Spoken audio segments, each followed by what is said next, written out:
We interrupt this program to bring you a special report here in the United That's just the way I like it, sir. Now, don't be nervous. I've done this 1,001 times. You know, some people have even come back to me to get married a second time. Oh, well, once will be more. Will work for us. Oh, they all say that, honey. I hope it works for you. Amen.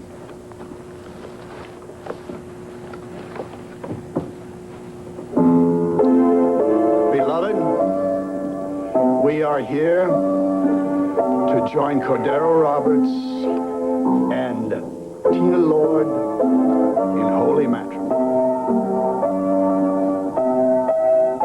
Of course, I don't know just what we'll find up there at the cabin, Tom. All Joe's papers are boxed up, probably yellowing with age by now. Oh, and there's an old pine chest up there that has some of his keepsakes in it that Vicky just couldn't bring herself to throw away. Oh, really? Well, maybe we'll find some proof that Joe Riley was my twin brother, or that he wasn't, one way or the other. Well, if it's there, we'll find it. Clint, thank you. Anyway, first thing in the morning, we'll head to the mountains. I appreciate your help on this. I really do. It means a great deal to me. Maria. Oh, do you know her? Something terrible has happened, and there's nothing I can do about it. Maria, sit down. Sorry, honey, what is it? What's wrong? Tina Lord, that's what's wrong. At this very moment, she's marrying my son. Before us come two to be joined in wedlock. Tina, Cordero, I must warn you, as I warn all couples who stand before me. Marriage is not some momentary pleasure to be tasted and then discarded. Marriage is the most solemn of contracts based on love and trust, and above all else, on honesty. That said, shall we proceed? Yes, sir. Well, I have good news and bad news. There's something wrong with the blood test? No, that's the good news. Tested out fine. So what's the bad news? Well, the bad news, Rafe, is you can't wait any longer. You're going to have to get married. Thanks. Did you hear that? No, you're stuck with me. You don't hear me complaining, do you? Oh, boy, I don't know. I must be losing my touch. I always thought I was a world-class diagnostician, but I didn't realize until just a couple of days ago, you two make a perfect couple. Oh.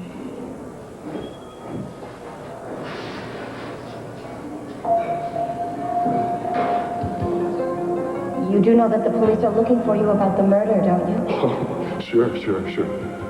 All I knew is, as soon as they get a computer on my trail, they'd know that I have a police record that's very, very long. We haven't done anything lately, have you? No. That doesn't really matter, though. They'll try and bust me anyway, and I won't be able to carry out Mitch's last command. What's that? No, never mind. It's just for me to know. That's just between me and Mitch.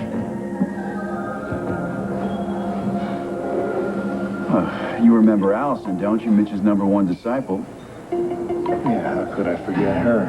She almost caused a riot here in the hospital when she's trying to get Joy out of here. Oh, what's she doing here now? So it worries me, honey. Mitch may be gone, but Allison Perkins spells nothing but trouble.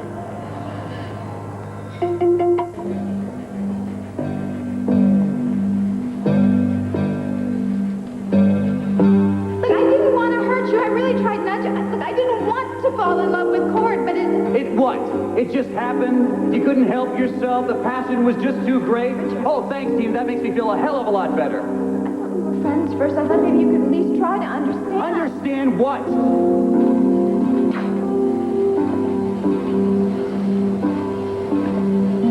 At least it wasn't personal, was it, Tina? Letter from Mitch to Vicky explains it all.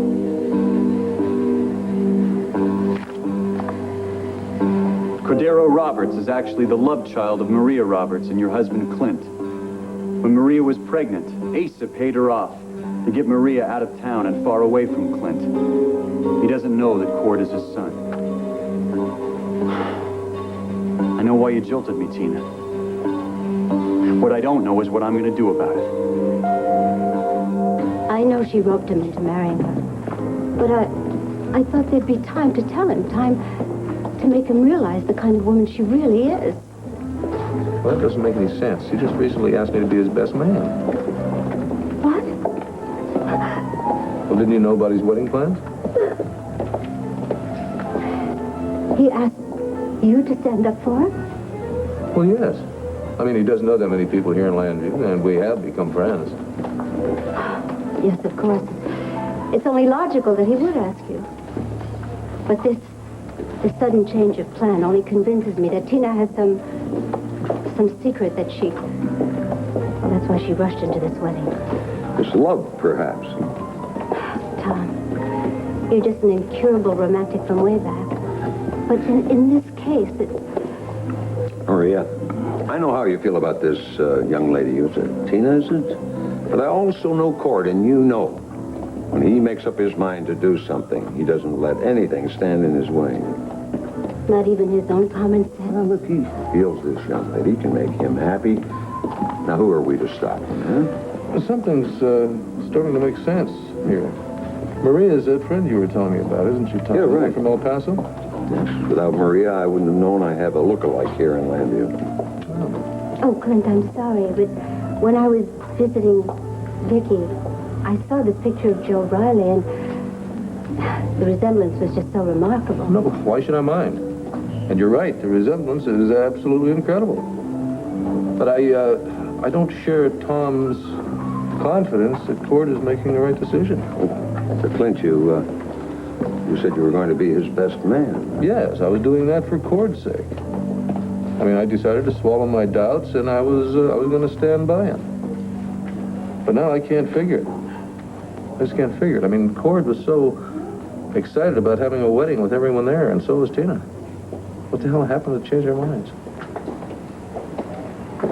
Will you, Cordero, take Tina as your lawful wedded wife, to live with her in the state of matrimony, to love and honor and keep with you as long as you both shall live? I will. Will you, Tina, take Cordero as your lawful wedded husband, to live with him in the state of matrimony, to love and honor and keep with him as long as you both shall live? I will. Repeat after me, please. I, Tina, take you, Cordero. I, Tina, take you, Cordero. Now, I, Cordero, take you, Tina. I, Cordero, take you, Tina. To be my wedded wife. To be my wedded wife. To be my wedded husband. To be my wedded husband. Now, together. To have and to hold from this day forth. To have and to hold from this day forth. For better, for worse, for richer or poorer. For better, for worse, for richer, for poorer. In sickness and in health, to love and to cherish. In sickness and in health, to love and to cherish. As long as we both shall live. As long as we both shall live.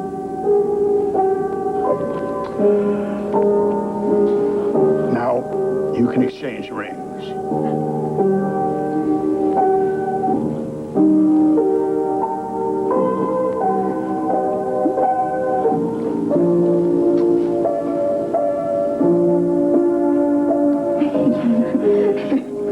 Join hands, please.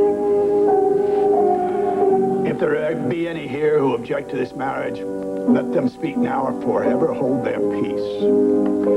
As both Tina and Cordero have consented to marry and witness the same, as they have pledged their faith in each other and declared the same by joining hands and exchanging vows, I do by virtue of the authority vested in me by the law of the Commonwealth of Pennsylvania, pronounce them husband and wife. That's all the official stuff, son. Kiss her. Yes, sir.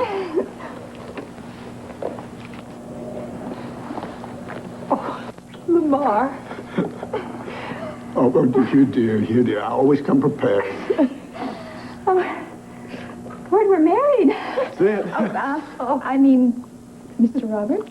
Yeah. Oh, you make a beautiful couple. Don't they, Lamar? They certainly do, eh? Hey, congratulations, my boy. Thank you, sir. I really am so happy for both of you.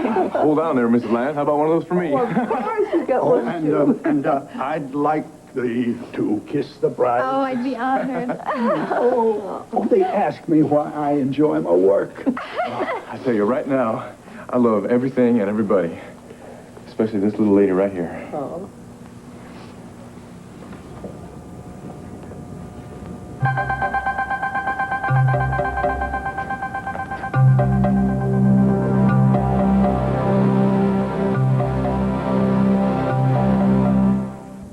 Darling, there's a gentleman here to see you. No matter who it is, I'm not home. Well, I'm afraid I'm going to have to insist, Mr. Buchanan. Bill Moore, Landview Police Department. What in the hell are you doing here? Well, I'm not here in an official capacity, but I've got some questions that I need to have resolved. No questions, no answers, no nothing. Here? Well, I'm sorry you feel that way, Mr. Buchanan. The trial hasn't started yet, and if Cassie didn't kill Mitch Lawrence, then I've still got time to find out who did. All right, ask your damn questions. How well did you know Mitch Lawrence? Well enough to know that killing was too good for that snake. Mr. Buchanan, in going over Mitch's room, we found a diary. Now, it's not actually a daily diary, more like an account of week-to-week highlights. And one of those highlights occurred right here in this house. In fact, in this room. That would be when you threatened Mitch Lawrence with a gun. The boy had to be whacked out of his mind. The only guns I have are antiques. I keep them in a showcase. Right, honey? Then you never threatened Mitch Lawrence in this house? Hellfire, Lieutenant. Mitch Lawrence never set foot in this house. Anybody says different's a damn liar. You don't say. Is that right, Mr. Buchanan? You've never seen Mitch Lawrence in this house? Well, let me think. Not that I recall. Oh, furthermore, Lieutenant, I can prove where I was the night of the murder. Oh, where would that be, sir? Well, I was with my lovely wife. Remember, dear? Quiet dinner, early to bed. Of course, how could I forget? We worked together all night.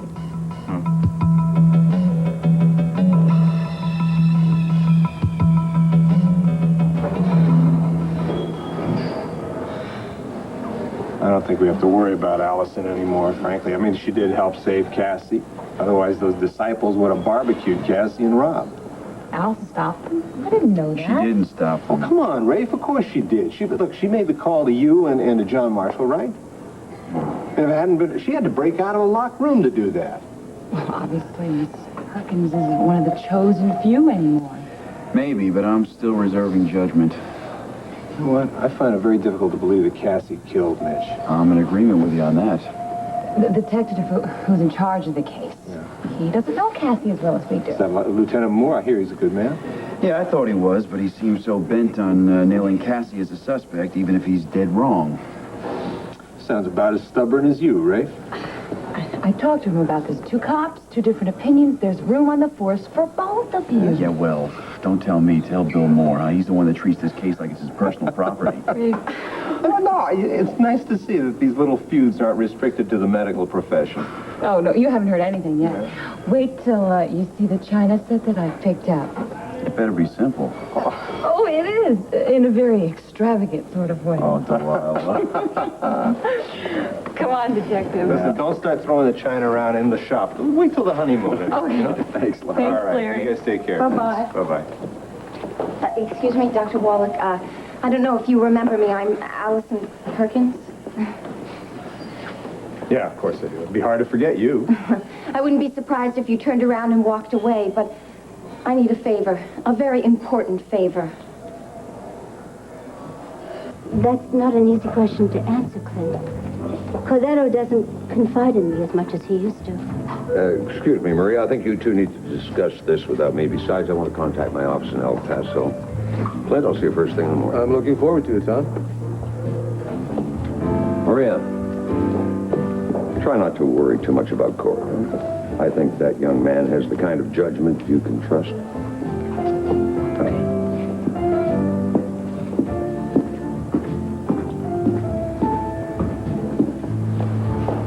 Well, maybe now you'll tell me. Tell you? Yeah. Tell you what? What's really behind this sudden elopement? Clint, do you know about the land that Al left for Cord and me? The 2,000 acres? Somehow, or some way, I think Tina found out about the land before I did, and that's the only reason she's married Cordero. I've already had this discussion, discussed this theory with Richard. Well, so have I, and he's as convinced as I am. He's also just as emotionally involved as you are, Maria. The fact is, Tina broke off her engagement to Richard before anybody heard about Al's bequest. You know her better than I do, but isn't she capable of all kinds of deception? Oh, there's no doubt about that. But in this particular case, I think that Tina just got plain lucky. She followed her heart, chose Cord over Richard, and the 2,000 acres came as an unexpected bonus. I'm sorry, but I can't accept that. Maria, what can't you accept? Tina's good fortune, or the fact that they decided to go ahead and get married without your approval? I would never approve of Tina. Really? Never is an awful long time. Well, I might have in time. In time, yeah. Well, time is the one thing they didn't give you. And that stings, doesn't it? Why don't you admit it? Clint, Cord is my only child. His wedding day is something that I've always looked forward to. I wanted to be there with his father beside me, and... Well, you know, just because Al is gone does not mean that you can't go to the wedding. But I don't even know where he is. Well, there can't be that many judges in town whose calendars are cleared today. I'll make a few quick phone calls, and then, if you'll permit me to stand in for Al, we'll go to a wedding.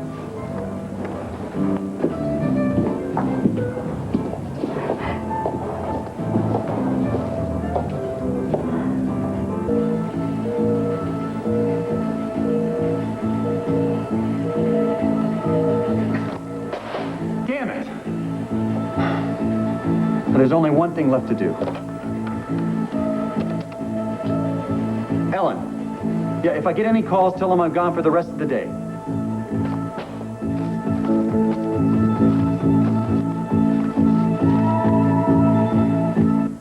Look, Herb, our only chance is to come up with the real killer before Cassie goes on trial. Now, in order to do that, we're going to need a top investigator. Think you can work with the guy?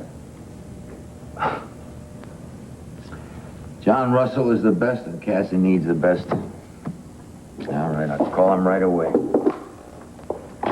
Your secretary's away from your desk. I hope you have a few minutes for me. Well, frankly, we're busy. Some ruthless prosecutor seems determined to railroad my daughter. Herb, cool it. Oh, I'm not that ruthless. I came here to make a deal with you if you're interested.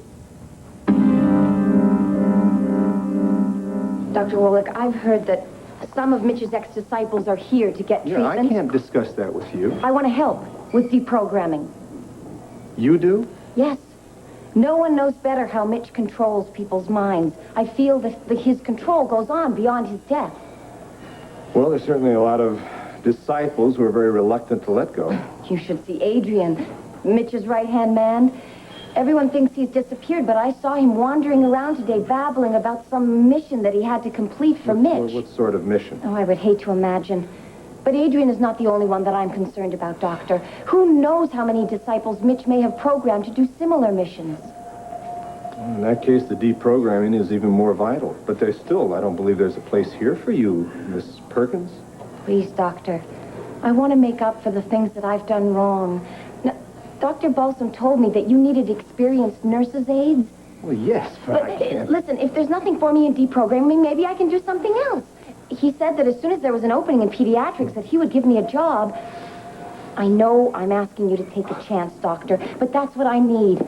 I need a second chance.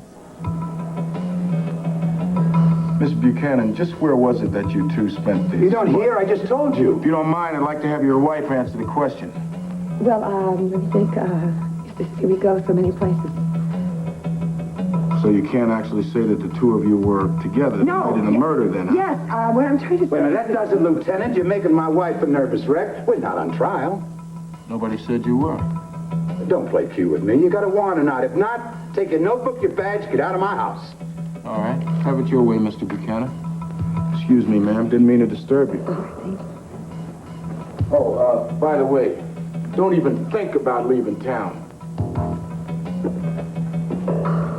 You know, I've always supported the local police, but that guy... When is this ever going to end, Asa? Are the lies just going to keep coming one on top of another on top Pamela, of please! another?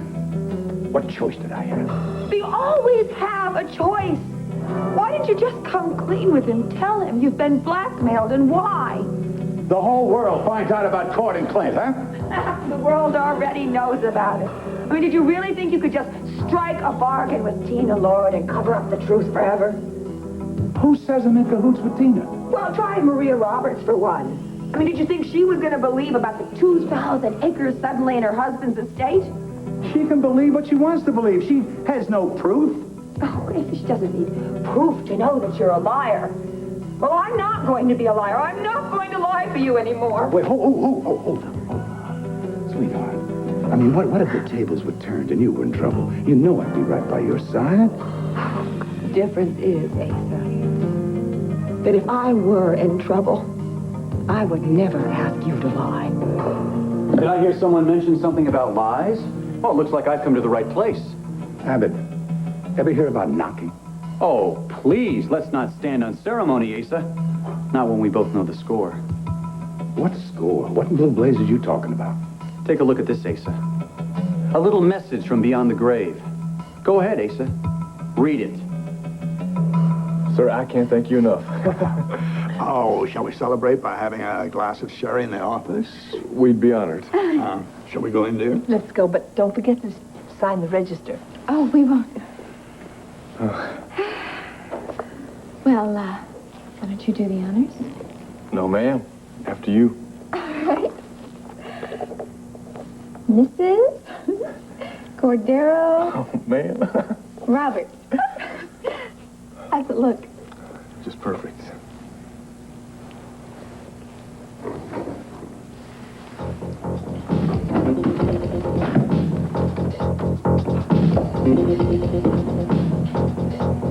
Too late. One Life to Live will continue in a moment. Oh, no. Huh? Cord. Oh. Congratulations, son. I'm so glad you made it here. You don't know how much this means to me. To both of us. Your mother's just sorry that we didn't make it in time for the ceremony, Cord. I bet she is. It was so sweet of you to bring her here, Clint. Tina, I sure hope you make Cord happy, because you will answer me if you don't. Oh, don't worry, Clint. She's already made me the happiest man in the world. And now that I've got Ma's blessing, well, there's nothing more I could ask for.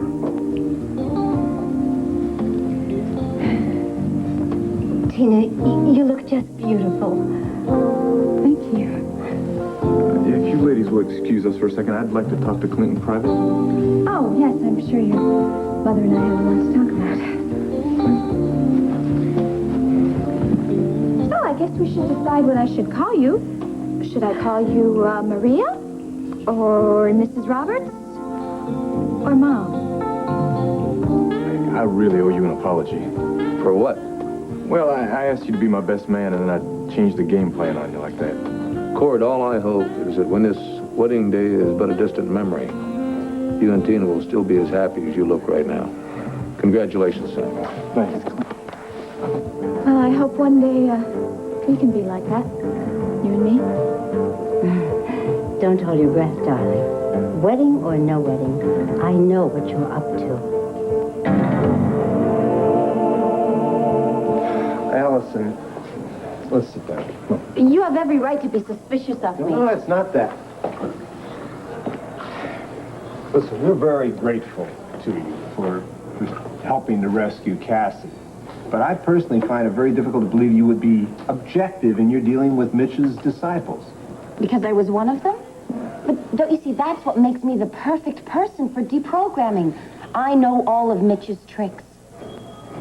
You honestly think that Mitch's power won't end with his death? Some of Mitch's disciples tried to burn Cassie, didn't they? Who knows what other awful missions he may have programmed the others to do. Well, I hope you're wrong. In any case, don't you think you might just go through some deprogramming yourself? Me? Look at me, I'm not a robot. That, on the surface, you seem very fine, but... If you're worried, just ask Dr. Balsam. I mean, he was ready to hire me. Look, Dr. Balsam didn't have all the facts about you when he did the interview, now did he? Well, I've changed since then. I'm no longer one of Mitch's disciples. I'm just someone who wants to help. Consciously, I'm sure you are. But just to be on the safe side, don't you think that you should talk with someone? Make sure that you haven't been programmed to carry out some terrible mission Dr. yourself. Woloch, you're wanted in ICU. Dr. They're Woloch, playing my wanted song. you. Allison, I'll think about your offer, but you think about what I said, will you? Thank you, Doctor. I'll see you later.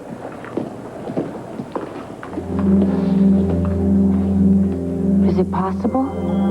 Could Mitch still have control of me? Just what exactly are you offering, Miss Sanders? If Cassie pleads guilty, the state will reduce the charges to involuntary manslaughter, and with good behavior, she could be out in 5 years. Is that all? Herb, you do understand, Miss Sanders, that it would take time for us to consider. No, there's nothing to consider, Pete. In fact, I think I can tell Miss Sanders quietly and confidently it'll be a cold day in hell before we agree to such terms. Herb. No. My daughter is going to plead innocent, and we're going to prove her innocent in a court of law. Do I make myself clear? Herb, listen, I think you really should take a little time so we can really go over all of the possibilities. Including the possibility... No, make that the probability that your client has no chance of being acquitted. Cassie's not just another client, Judith. She's my daughter. Herb. No. I've been tiptoeing around this, pretending it was just another case. Well, it isn't. My daughter's life is at stake. All the more reason to do the sensible thing, don't you think? Oh, it's sensible to accept your offer and tacitly admit that my daughter is guilty. I've got news for you, Judith. You thought you were out for an easy victory here? Your first time out as special prosecutor? Guess again. Mr. O'Neill, I'm so sorry your compatriot's taking such a hard line. I guess I'll have to do the same. All the evidence points to premeditated murder, which demands a murder one indictment and conviction. You'll never prove it. Oh, but I will. And when I do, I hope you'll remember that I gave you every chance to save your daughter from life imprisonment. See you in court, gentlemen.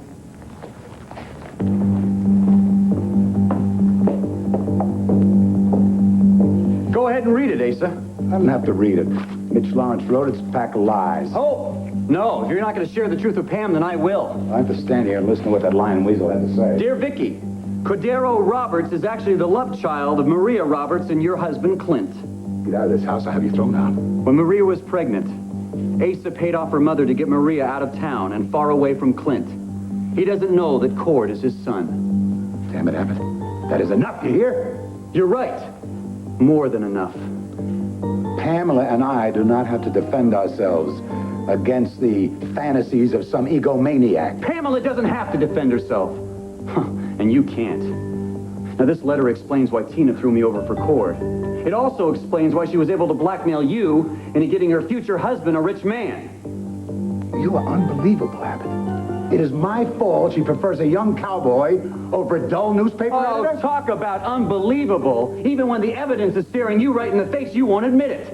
Well, that's okay, Asa, because I know someone who will. Pamela, is this letter a pack of lies, or is it the truth?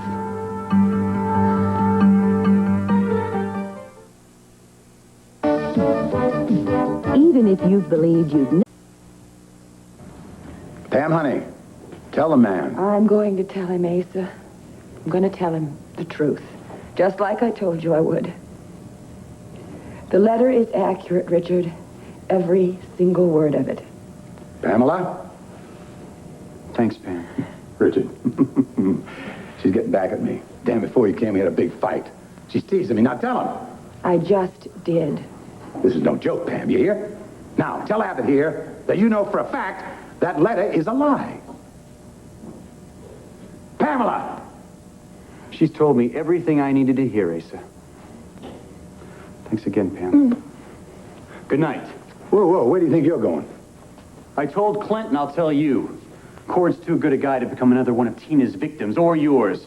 As usual, you a day late and $1 short. She's already got him. Oh, they may be married, but there's still the honeymoon. Now, Briggs told me they were on their way to St. Martin. Well, that's where I'm going on the next plane. Oh, what are you going to do when you get there? I'm going to show him this letter, Asa. And then I'm going to tell your grandson what kind of a woman he married. I only hope he has enough sense to walk away and not look back. Abbott, can you be so vindictive to ruin this boy's life? Say some of the accusations may be true. Cord loves Tina, and he believes she loves him. You are incredible. You know that, Asa? Were you thinking of Cord's happiness when you denied him his birthright? Were you thinking of his happiness when you sold his love lock, stock, and barrel to Tina? No, Asa. I'm not vindictive. I just don't want to see a good guy like Cord make the same mistake that I did. Loving Tina Lord. Abbott, get back here! Oh, Asa, will you just let him go? I mean, haven't you done enough damage already? Me? After what you did, my loving wife. Turned traitor. Mother Roberts, I have no idea what you mean. Don't you dare call me Mother, and don't think for a second that I don't know what's going on. I know why you married Court. I happen to love him. I know. You've told me how much you adore my son, but I also know how much you adore money and what it can buy. If that were true, I would have married somebody like Richard Abbott, wouldn't I? Oh, I know you would have. If you hadn't heard about the land that my husband supposedly left to me in Court. How could I have found out about that before you in Court even knew? Especially since it was after I'd already agreed to marry him. Good question. But I have decided not to deal with that right now because, unlike you, I will not spoil my son's happiness today. Your son's happiness is the most important thing in the world to me. It better be. Because if it isn't, believe me, you'll regret it. I'm going to find out one way or the other how you played the part in manipulating his inheritance. Maria, I promise you. Promises mean nothing to me. I'm going to be watching you, Tina. Watching and waiting. See that? Now, if those two can kiss and make up, there's hope for anybody. Clint, I can't tell you how much this means to me that you brought my ma out here. Well, Thanks. She just wanted to see her son get married. Frankly, so did I. Yeah, you know, I had never had you figured for the sentimental type, especially not where Tina's concerned. Well, you know how I feel about her, but I also hope you know how I feel about you. And if she makes you happy... Do I look happy? Oh, there's no doubt about that. Clint, I tell you, when I was standing up there in front of the judge, I kept wishing that my pa were still around and that he could be here for this. But now that you've given your approval, well, that's the next best thing. Thanks. Cord? Honey, we have a plane to catch. Oh, yes, ma'am, but first I gotta go over there and give a hug and a kiss to that little lady. Excuse me. Ma? I saw that little hug you gave Tina. Can't tell you what that means to me. Thanks. I love you, son. And I love you too, Ma. Tina. It's okay. You don't have to pretend anything. We both know how you feel about me. No, wait a minute. Let's put the past behind us today. From now on, you and Cord have got only the future in front of you. And I just hope that it brings you everything you both wanted to.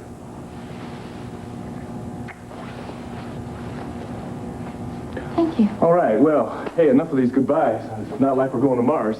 Heaven may be, but we'll be back soon enough. Are you ready, Mrs. Roberts? I am ready, Mr. Roberts. All right, then we're off. Clint, you take good care of my mom, all right? And you two take care of each other. Oh, we will. Ma? Cordero, have a wonderful time. Oh, don't worry, Ma. The wonderful times are just beginning. Bye-bye. Congratulations. I know it wasn't easy. What do you say we stop by the Vernon Inn and have a glass of champagne? Champagne? I'm hardly in the mood. Oh, come on now. The groom's mother shouldn't be spending the day alone on her son's wedding day. Neither should the groom's... Neither should the groom's best man. All right. I think we've earned that champagne. Now you're talking.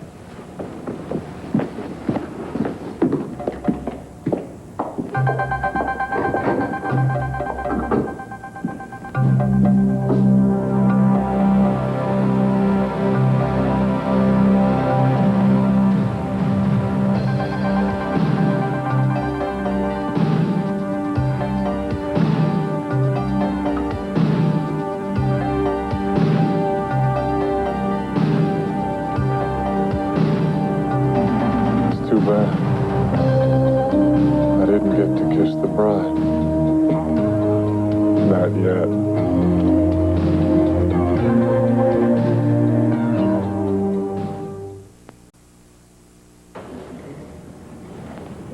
And what would you call it? Telling the truth. Not that you'd understand that concept. I happen to know treason when I hear it. I told you what I was going to say. I told you I wouldn't lie again. Oh, that's right. You're such a noble lady, but you'd rather destroy my family and ruin my life. If anybody is destroying this family, Asa, it is you. And as you go down your path to ruin, I do not want you to take me with you. Oh, there's the preacher's daughter who took the vows of love and honor till death do us part. Death would never part us, Asa, but your lies will. And that is why I am putting a stop to it right now. I never asked you to lie. I just told you to keep your mouth shut. Let me do the talking. Lying! Why don't we just be honest with each other? My silence is just another form of that kind of deception, and I am not going to be silent anymore. Oh, here we go again with a missionary's daughter who can't cut it in the real world, can't be a real wife to a real husband. How dare you? I have been a better wife to you than you deserve. I have covered for you, lied for you, protected you, even when I knew you were wrong. And this time you have really pushed me to the limit. Is it too much to ask for some simple loyalty from you? You do not want loyalty. You want subservience. You do not want a real wife. What you want is a servant. And what you want is a man too good for this world. Not possible. The only husband you're going to get is standing right in front of you. Flesh and blood, flaws and all. Oh, you old fool. I could live with your flaws and love you. But I will not lie for you. No, not now, not anymore. I knew it. From day one I had you figured. Once my back was against the wall, hightail it and run off and leave me. Oh, you're a bigger fool than I even took it for. I am not running away, Asa. I am reaching out for you. But you don't even want to listen to reason, do you? Maybe you'll listen to this.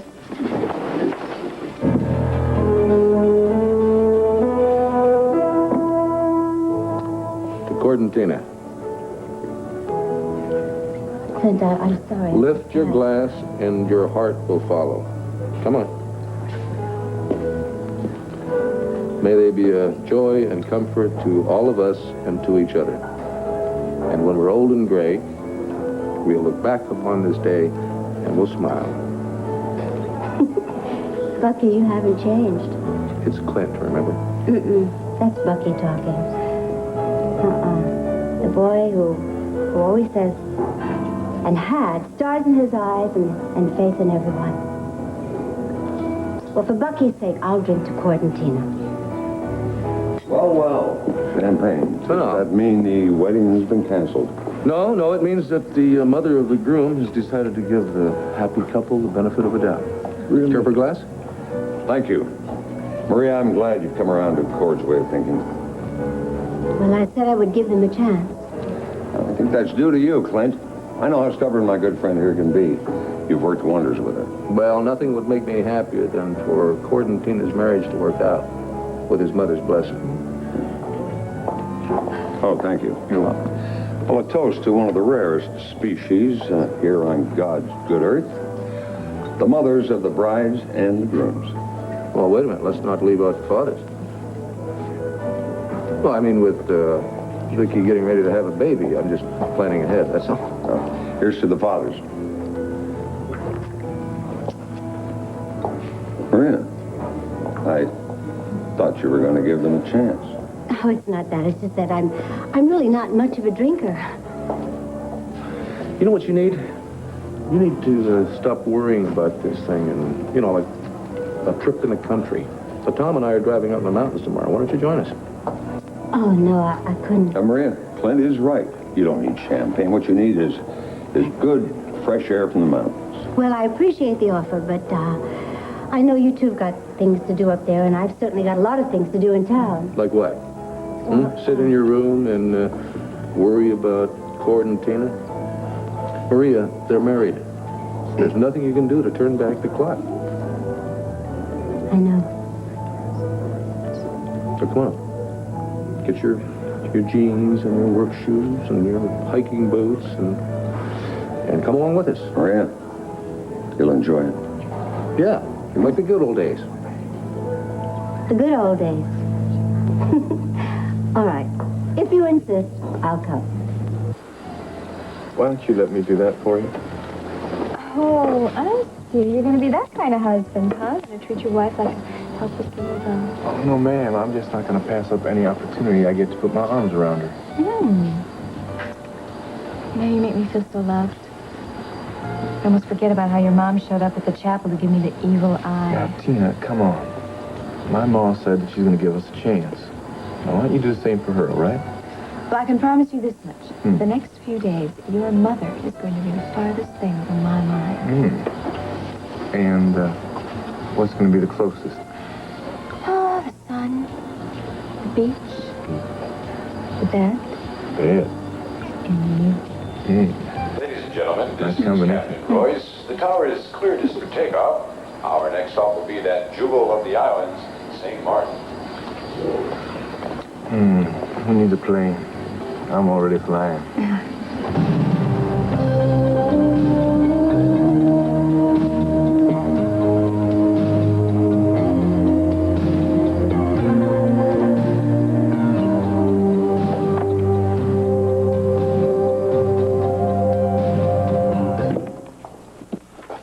Well, here we are. This has been the Lord family hideaway for years. Kind of looks like nobody's been here for years, doesn't it?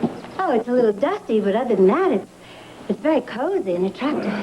Is it hot out or is it just me? I'm comfortable. Yeah, I woke up sweating in the middle of the night. Oh, here, let me get Hope I you. haven't picked up a bug someplace. I'll get you a glass of water.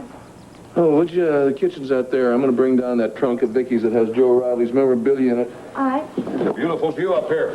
And that lake. Tom, you look startled. I'm absolutely stunned.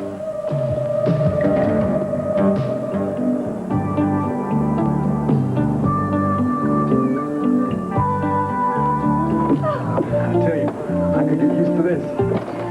Waking up every morning, going for a nice swim before breakfast, and looking at you in a bikini. Here, Well, you know, let me give you a hand with this. once we get our own little dream house with our own pool, well, then I won't even have to wear a bikini. Oh, yes? Well, I don't know if my heart could take that. At least not every day. So tell me, what do you think about married life so far, Mrs. Roberts? I think that it's possibly the best 15 hours of my entire life. And I think it is getting better. By the minute. You know, I remember telling you that I want to come back here because I want to get something to eat, but I'm not hungry anymore. You're not? At least not for food, anyway. Oh. Well, then for what? Guess. Well, I have an idea. We could, consummate our marriage again. I mean, just to make sure that it's really consummated. Hey, consummating sounds good to me.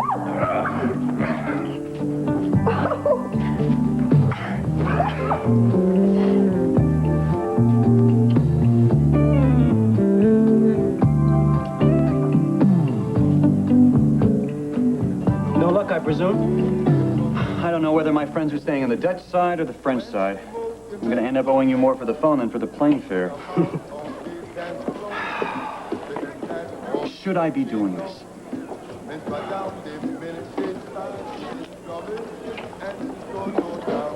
Dear Vicky, I know you've hated me since the reemergence of Nikki Smith. So to make up for my part in bringing her out, I'm giving you the following information. Every word of it is true. Cordero Roberts is actually the love child of Maria Roberts and your husband, Clint. When Maria was pregnant, Asa paid off her mother to get Maria out of town and away from Clint. He doesn't know that Cord is his son. Sorry, I'll be leaving Landview shortly and can't tell you more. But Asa can fill you in on all the details of his infamous act. Sincerely, Mitch Lawrence. Yes, damn it, I should.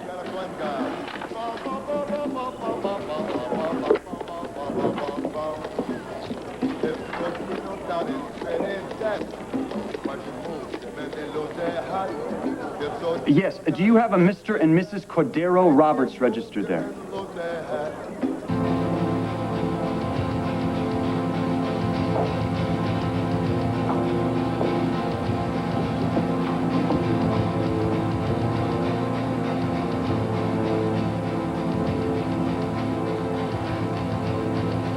Allison?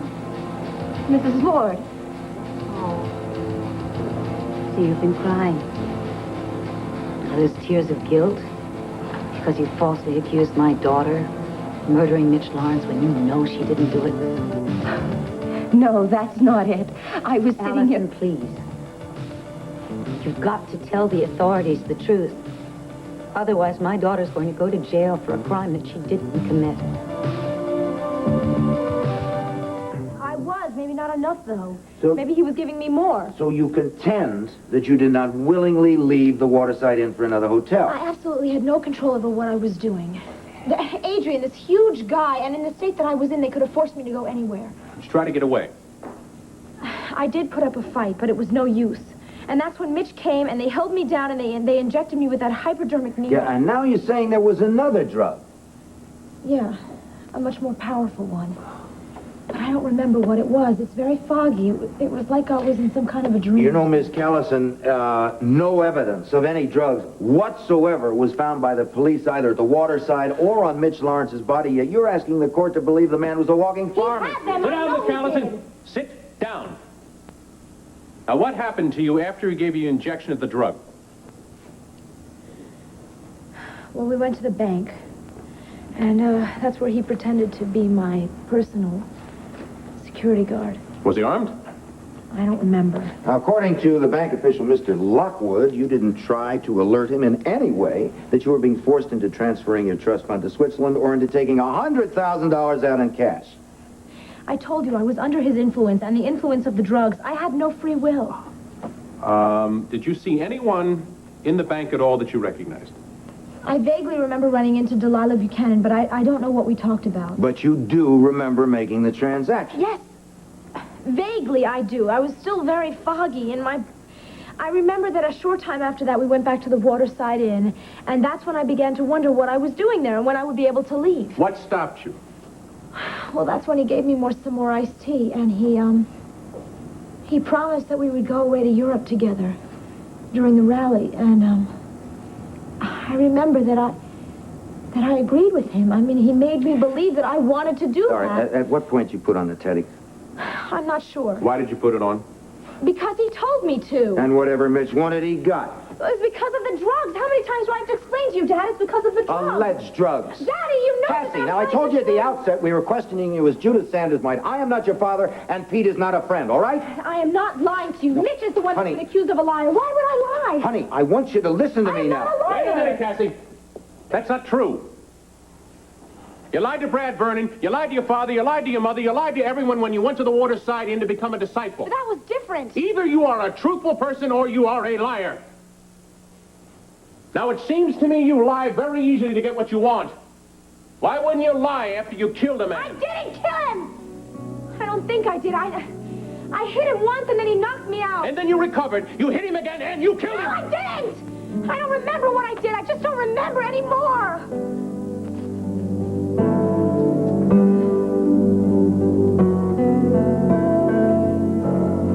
Mrs. Lord, I was crying because Mitch is dead. And I miss him. It has absolutely nothing to do with accusing your daughter. I was hoping that we could have a civil conversation. In fact, I came here to thank you for saving my daughter's life when the fanatics here wanted to burn her at the stake for being a witch. Well, I know all of Mitch's tricks. I know how he fooled people. But all he really wanted to do was help the needy. And now he's gone. And now it is his disciples that are needy. They are lost without him, adrift. They're very angry. It's an awful thing to see. Mitch Lawrence never entered anybody's life and left it better. You didn't know him like I did. He wanted desperately to change the world. Yes? And how has it all ended up? Your daughter is the one who changed everything, Mrs. Lord. She set her sights on Mitch, and she was obviously willing to do anything to get him. She finally lured him with promises of her trust fund. Oh, then you do know that he was after that. I know she promised it to him. But she, of course, said she was going to give it to the mission when all along she just wanted Mitch. Now, he was weak. There was no doubt about that. There was greed in his soul. And so he drugged her in order to force her to give him access to her trust fund. Exactly the opposite, Mrs. Lord. Cassie wanted Mitch, but she didn't want the mission. And she didn't want all of us that went along with the mission. But Mitch loved me. And when he made that clear to her, she couldn't handle it. And she killed him. I know that isn't true, Allison. I'm afraid it is. I know it isn't true because I murdered Mitch Lawrence. I took the candlestick and I bashed him in the head with it because I saw him leaning over my daughter's unconscious body, about to rape her. Now, unless you get over your slavish devotion to your dead leader, my daughter is going to be thrown in jail for a crime she did not commit. It is a pity we don't have an eyewitness. It's even more of a pity that Mrs. Lord took it upon herself to make her daughter look even guiltier by stealing her away, hiding the facts, and then attempting to convince me that she murdered the man himself. That is a far-fetched idea, just like the police and I do. I think that anyone that happened upon that scene, as Cassie described it, would reach for the nearest candlestick too, and that includes Dorian. But I also think that she might have screamed hysterically for help and confessed to defending her daughter. Which brings us back to that daughter. Yeah. Did I tell you that Herb hired me to investigate the murder? No, but I knew it. Oh, you're smart.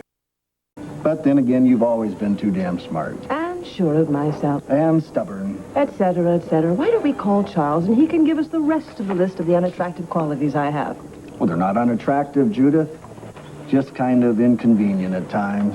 And infuriating. May I say in my own self-defense that those qualities have certainly helped innocent people and put guilty people where they belong? But not in this case. This case will be decided by a jury later. Check. In the meantime, I'm going over to the Waterside Inn and take a look at the scene of the crime myself. Thank you. You're welcome. Before, when you admitted that you wanted breakfast so that you could influence the prosecuting attorney, you promised to take me over there. Does that offer still hold, or do I have to find a taxi with a hopefully objective driver? Dear sister, I will take you over there and show you the con man's lair. Good, and then Charles can pay for breakfast. How is dear Mother Sanders, by the way? Well, maybe there'll be some of those lobotomized disciples still around over at the Waterside Inn, and you might just find out for yourself the impetus that Cassie had to defend her friend.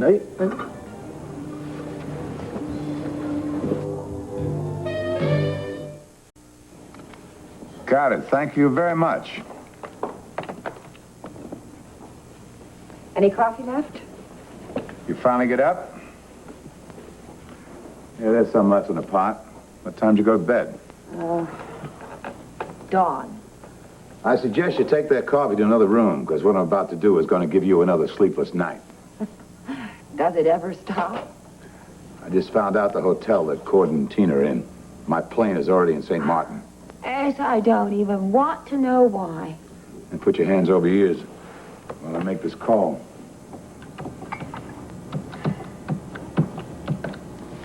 Calling Tina to warn her? Unfortunately, no one's answering. Well, knowing it is her honeymoon, she's probably frolicking on the beach. If I know Tina, she's probably frolicking in bed. Yeah, well, that's another good reason not to answer the phone. Well, I tell you, Pamela, they gotta come up for air sometime. I'll keep calling every 2 minutes until they do. And what if, Cord answers? Well, that is plan 2, and I've got that, well in hand. Old Cord is going to, think that I'm a very generous fella flying them from island to island. Just so Richard doesn't catch up with him, right? Boy, I'll tell you, that is real genius. Till, of course, they get home. Well, by then I'll have time to talk to Richard and tell him to use his brains and stop acting like some jilted lover. Oh, Ace. Go on, say it. You know, pacing around this house last night, asking myself if I really was the awful wife that you accused. Whoa. Telling Richard the truth? You should never have stayed in this room. You just should never have stayed here and confirmed what Mitch Lawrence wrote. Okay, maybe. But in the long run, you are going to be grateful. No, I mean that. I thought about it. I realized we're just blowing this whole thing out of proportion. The hell I have. Yes, I'm telling you, Clint is going to be very angry for a while, but he will get over it, Asa. And you and your life as you know it now with your family, it is going to go on. Oh, I don't know, until you live it and you find it out for yourself, I guess you're just never going to believe me. No, until you really see what's going to happen, you can make up your fairy tale. Clint fell in love for the first time in his life with the passion and all the craziness a boy's first love brings. When Maria disappeared, there was no consoling him. He and I were not getting along very well at the time. I was the object of his pain and anger.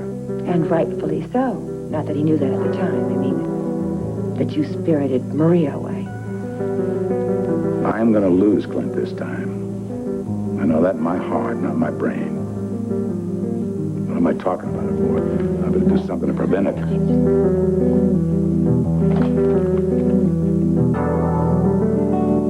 Oh, Tom, take a look at this. Joe Riley was a teenager. Oh, that's absolutely incredible. Did you look like that? Right down to the baseball glove in his hand. That's scary, isn't it? Sure is. You know, I can't get over this place. It is so much like a retreat I had once. Clint, did Joe and Victoria decorate this themselves? Oh, yeah, I remember Vicky saying that there was an awful lot of Joe in here, that he actually was more comfortable here than he was at Landfair. He didn't happen to like fishing by any chance, did he? Fishing? There's a whole shed full of fishing gear out back. I use it myself sometimes when I come up here. You know, there should be some sporting awards and some trophies in here. Clint, you're absolutely covered in perspiration. I must have picked up a fever somewhere. Come here. Let me see. Oh, my...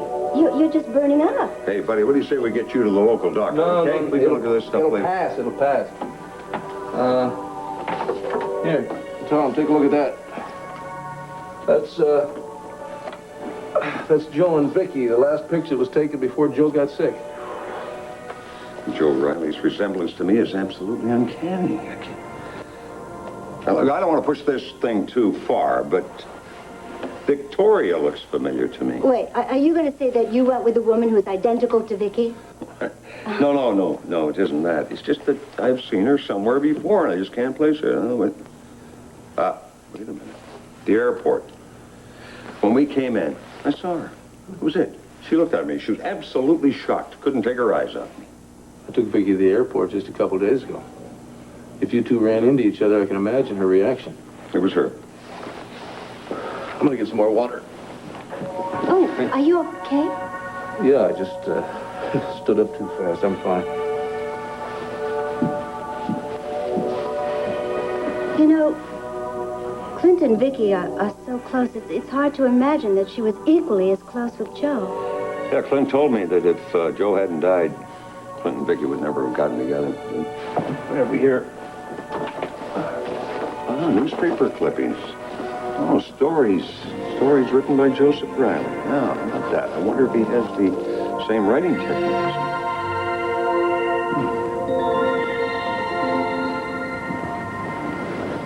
Oh. I tell you, Tina, I have never felt more peaceful in my entire life. Funny, I was just thinking the exact same thing. Here I'm lying in your arms, and there is nothing else in the whole world that I want. Good. I like it that way. Oh, not again. I think we better answer it this time, girl. No, it's just some terrible people trying to horn in on my honeymoon. Yeah, well, maybe, and maybe not, but it's pretty obvious that somebody's really trying to get in touch with us. Oh, all right. I'll answer it. After all, it is my wifely duty, isn't it? All right. Oh, excuse me. Oh. Go ahead. You wanted to get it. Oh, Lord, girl. Yes. Tina, it's Asa. Look. Don't mention my name. Is Cord with you? Yes. Get rid of him. Call me back pronto. And don't alert him to anything. But don't waste time either.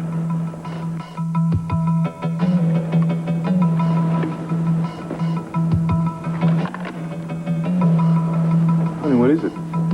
Who's on the phone? What's wrong?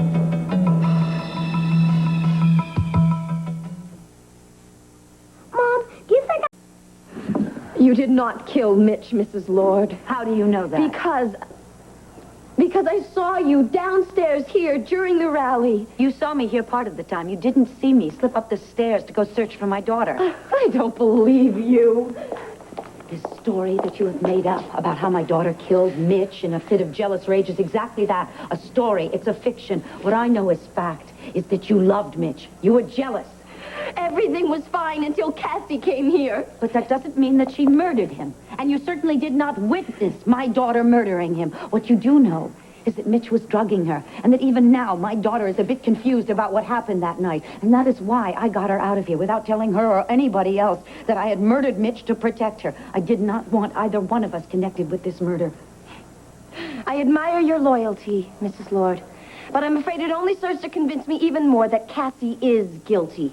Cassie never told you that she was in love with Mitch. You hated Cassie because Mitch wanted her money and he wanted her. You have got to stop protecting Mitch's image, your illusions about him. The man was a maniac. The man was a monster. You've got to know that. And you, Mrs. Lord, are harassing a witness for the Commonwealth. You better stop it right now. I don't know, Pete. I'm starting to think we're wasting our time here. The real killer is still out there. I still think it was Allison. I mean, I don't have any evidence, but she was jealous and she hated me. No, honey. Why didn't she kill you instead of Mitch? I don't know. She flipped out over what she saw or something. I don't know. I don't understand why the police didn't spend more time pursuing the other suspects. My God, they found a notebook of Mitch's talking about Asa Buchanan holding a gun on him, and they dropped it the moment Asa had his wife as an alibi. My money's still on Rob and Brad. They were there. They wouldn't have run away if they had done it. Cassie, people panic. They kill in panic. They flee in panic. And while we'd like to think that our friends would sacrifice themselves for us, it's not always the case. No, Brad Vernon has a very short history of self-sacrifice and a long one of taking care of himself. It wasn't Brad or Rob. Well, what about Dorian? No. Oh, wait a minute, Herb. Don't dismiss it out of hand. She had a motive. Look, I was in the room when I saw her walk in, and I saw the horror on her face when she saw the body. Couldn't it have been the horror of having just killed a person? Believe me, it wasn't her, okay? You realize, darling, that you're just helping us reduce the suspect list right back to you. Well, there's also Adrian LaRue. Fortunately, he's vanished. Wait a second. Adrian was totally under Mitch's control. How could it have been him? Why would he kill him? The monster killed Frankenstein. It infuriates me. I can't get them to postpone this trial until the authorities can find this Adrian LaRue.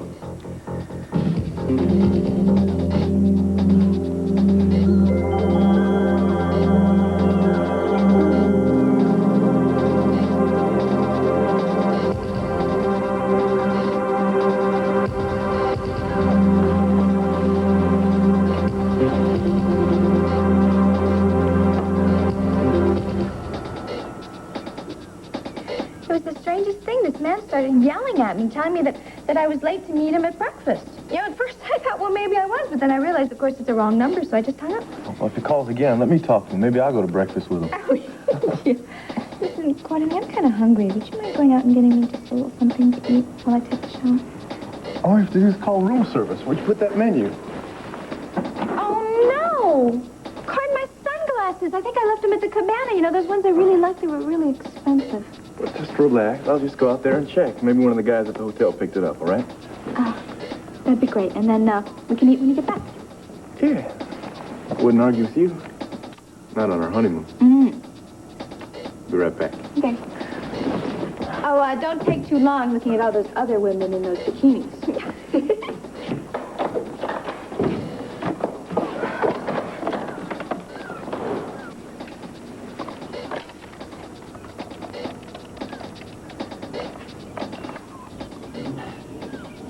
Heed the messenger. Life to live will continue in a moment. Do you wear contacts? There may be trouble. A medical report at 5.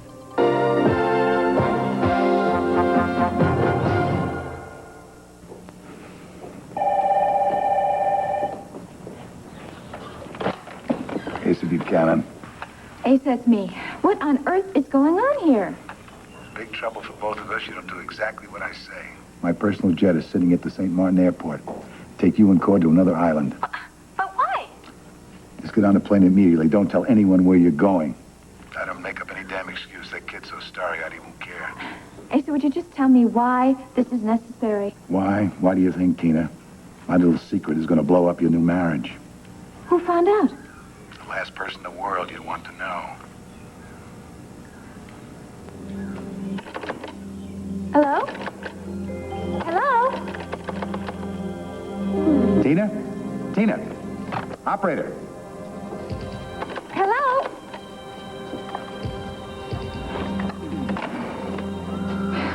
Well, whoever it is, they must be on their way down here.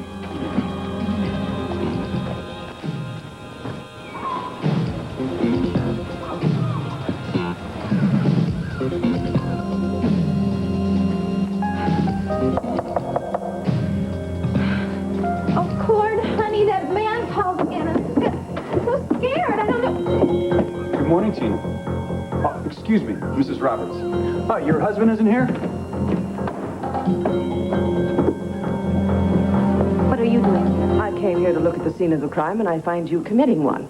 Allison, are you all right? Yes, thank you, Mrs. Sanders. I was not harassing her. I was trying to get her to think. Seems to me you were telling her what to think and what to say. It doesn't matter. I still know exactly what I saw and what I heard. Allison, why don't you just come along, and if Mrs. Lord tries to contact you, you just don't speak to her. John, Yeah, what are you doing here with her? I drove her here. She doesn't know the area. But you were going to help me. Instead, you're helping her to convict Cassie. Dorian, just calm down. How can I calm down? This is a travesty. I've got to stop it. I've got to do something. Allison, why don't you go to your room, and I'll see you later in court? All right. Yes, Allison. And you can tell her anything that you like, because Mrs. Sanders will believe you. You're really intent on angering me, aren't you? Don't do that, Dorian. Take it from a man who learned after many hard years, do not anger Judith. Oh, come on. She doesn't scare me. And I don't give a damn about her husband's social prestige or his position as ambassador. These things do not impress me. That is not the John, point. don't run interference. Mrs. Lord wants to be insulting. Let her enjoy herself. Do you want to know what's insulting? Insulting is confessing to a murder that I committed and having absolutely nobody believe me. You are trying to convict the wrong person. That's up to the jury, not me. The jury is considering the innocence and the guilt of the wrong person. This is a farce. You are sounding very much like an hysterical mother. You got it wrong there. I am sounding like a hysterical murderer. Dorian, please get it together. You know these outbursts are not going to help your daughter's case in court. I'll have you removed. Fine, have me removed, and then later on, I'll have you removed of a few things. I'll have you removed of your social standing, your reputation, and best of all, your license to practice law. I could have written this, you know that? I swear to you. It could have come out of my mind, out of my typewriter. Well, you know, if it turns out that you and Joe weren't twins, you damn sure must have been soulmates. I'll see. It's just that it's a shame that you didn't get to talk to him before he died. I've only known for a few days of Joe Riley's existence, and yet I feel this sense of loss somehow. I don't think I should go through that trunk anymore for a while, at least. It's getting to be too much. I'm gonna get the TV out of the kitchen. I want to see if there's anything new on the Mitch Lawrence murder or those disciples that attacked Cassie and Rob. Yeah, no, that's an extraordinary case, isn't it? I read about it in the Banner. The one thing I cannot understand is how this Mitch character got out on parole. Well, don't think that the whole town hasn't been in an uproar. That beast. He should never have been permitted to start his cult and ruin the minds of all these young kids. And I also read that Mitch had you slated as one of his victims, huh? You all right? Are you so dizzy? A little lightheaded, I think. Tell me about this Mitch. No, one of his many victims. I was marked for murder. Vicky was marked for a life in an insane asylum. He was going to spend the rest of his life living a life of luxury with Tina Lord. The young lady that married your son. Yes.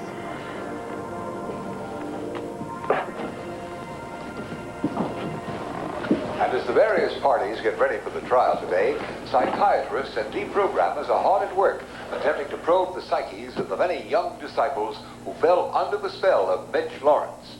In this footage from yesterday, you can see them filing into the hospital under police escort, most of them chanting, "Heed the messenger." That's my daughter. The group whose members were mostly young women, it is believed, with that coat, attempted to burn two people. That's Mary Lynn.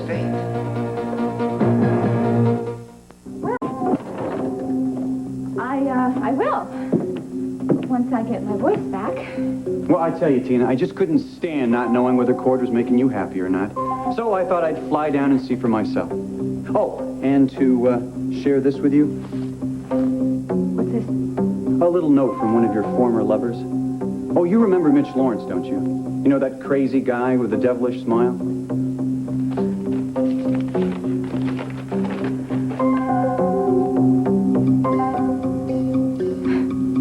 Oh, come on. This is all baloney. Surely you don't believe this. Any doubts that I had were dispelled when Asa and Pam told me it was true. Oh, Asa lied at first, but Pam was too honest. In fact, I'm surprised that Asa didn't call and try to warn you. Now I know why you dumped me for Cord, Tina. Because he's a billionaire's grandson. That's not true. I love Cordero. I have loved him for a long time. Look, I've tried to fight this, but I just couldn't keep fighting it.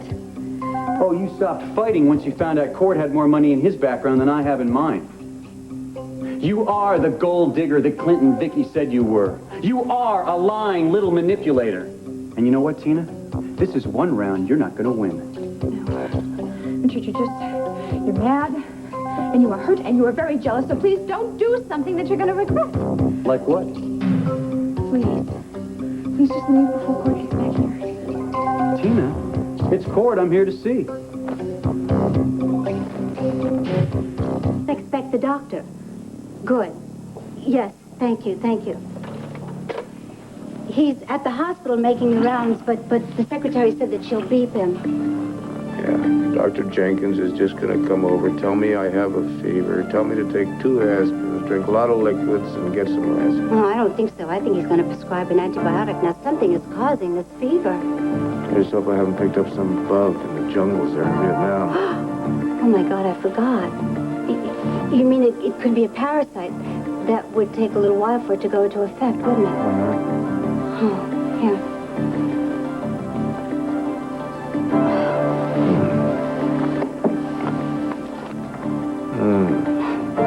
How's that? Feels great. Boy, wait till Vicky finds out that she can't leave you alone for 5 minutes. Yeah. You know, I didn't say much to Tom, but if they did bump into each other at the airport, must have really rocked her when she sees him in person. I think you ought to stop talking and rest, huh? I don't feel sleepy. I just feel weak. You know, like I chopped down a forest and carried it home piece by piece. I remember when you used to chop down wood. Yeah. And did a little more than I had to, just trying to impress you. You know what I remember? I remember the way you used to take care of sick animals on Pa's ranch. Any sick calf or puppy or pony or chicken. There you were, worrying and fussing over them and playing Nurse Jane. I used to do that on our ranch in El Paso. Al used to say I should be a veterinarian. You probably should have. You seem to have a real feel for it. Am I slurring? You are a little bit. You know what? I'm going to try and make you an ice pack. Why don't you just close your eyes and try to drift off, huh? Rags. What? Rags. I was just thinking of Rags, that collie dog I used to have on the ranch. After you took care of him that one time, he wasn't my dog anymore. He was yours. Would you stop going down memory lane and get some rest? Okay.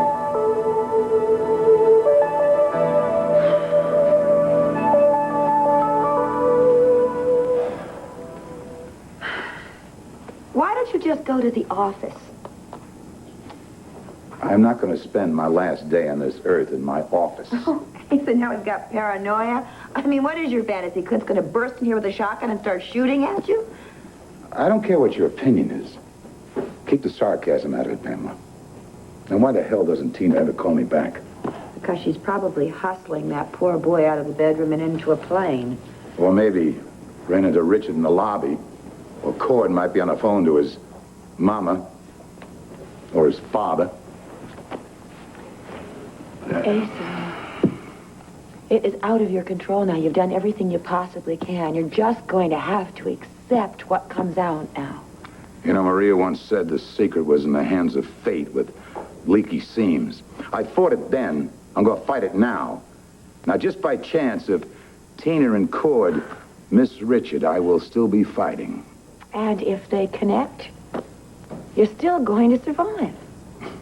Hell, woman, if they connect, I am dead meat. You're going to tell Cord that Clint is his father?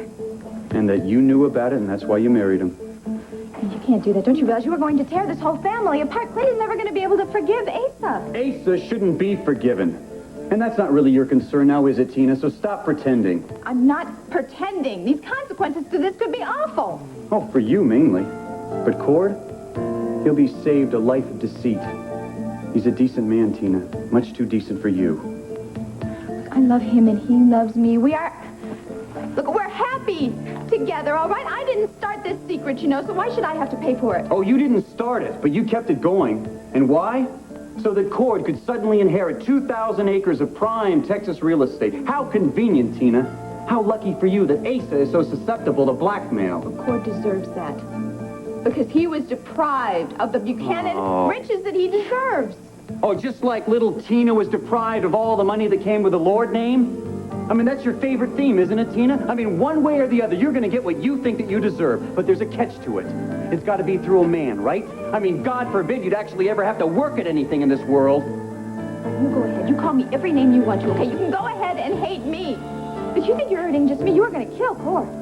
He's strong. He'll hurt at first, but he'll get over it once I tell him the truth. I can't live with myself knowing the secret and not telling him.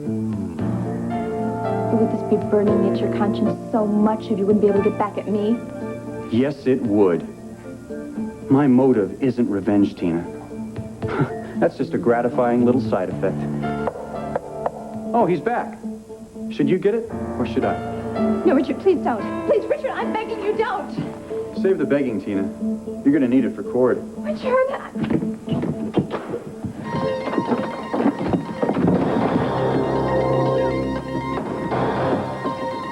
I am here to avenge the death of the messenger. Are you around here? I don't know. I don't remember. What difference does it make? We both know I got a fever. Yes, but if it's dangerously high, we can't just wait for Dr. Hendricks. I mean, maybe we should get you to the hospital. Just drive right now. How are we going to do that? You know Tom took the car. Sure as hell hope that he gets to the hospital and finds out that his daughter didn't join Mitch's mission. Well, But if we have to, we could call an ambulance to get you to the hospital. Oh, I don't think I really need all that fuss, Maria. Okay, but I just don't want Vicky to get back and think that I didn't take care of you well enough while you were sick. I'm starting to feel like that collie dog again. Well, now you're starting to sound like Bucky again. Will you stop making light of this? I'm not making light of it. I don't have the strength to make light of it. Boy, this is really something, isn't it? I talked you into coming up here with me and Tom to get your mind off of Cord marrying Tina, and then I end up being a burden. Well, you're hardly a burden. Well, thanks for that. Why don't you turn on a television set? Maybe there'll be some news on the trial. Would you please forget about the trial? Just close your eyes and try to get some sleep.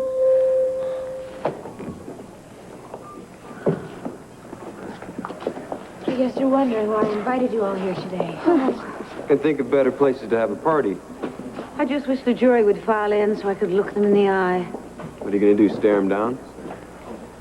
I just can't believe that anybody in their right mind would convict Cassie of this. I can't believe they would convict anybody for eliminating that vermin. Mom, come on. It's all going to work out. Sure it is. Sure it is. I just wish one of us really believed that.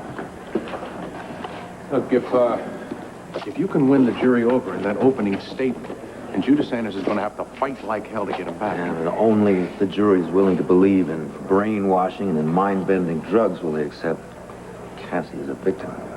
Yeah, I know, but Judas Sanders is going to claim the opposite. She's going to claim that Cassie was a willing participant. Very anxious, Pete. I mean, we're presenting a third-party defense with no concrete suspect. It beats the hell out of self-defense, Herb, especially when the defendant can't remember anything. Alice, we're with you. Tell them the truth, Alice. Tell them the truth. We love you, Alice. We're with you. We're with you. You sit right here, not with those other disciples. You'll be my first witness.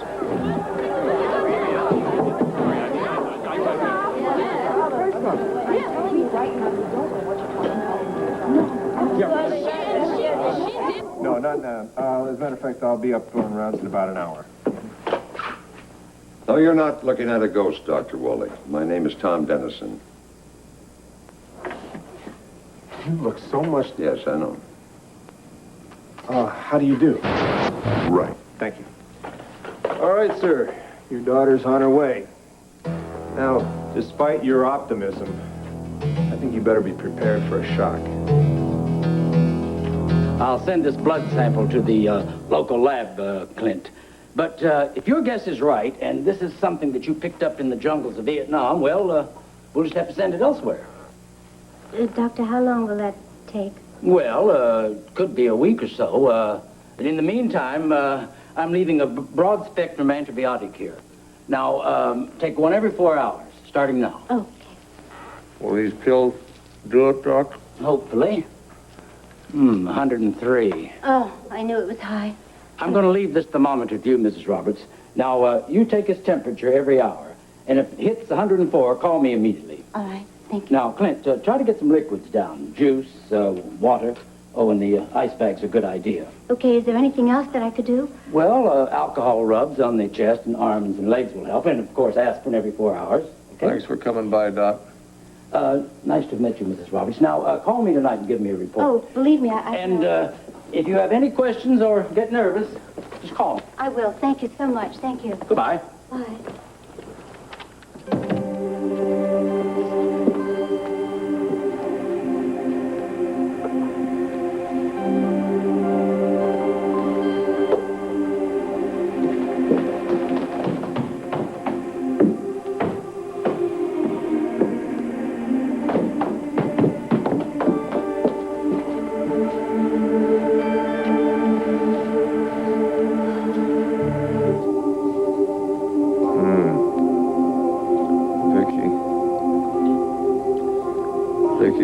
No, sweetheart, it's Maria.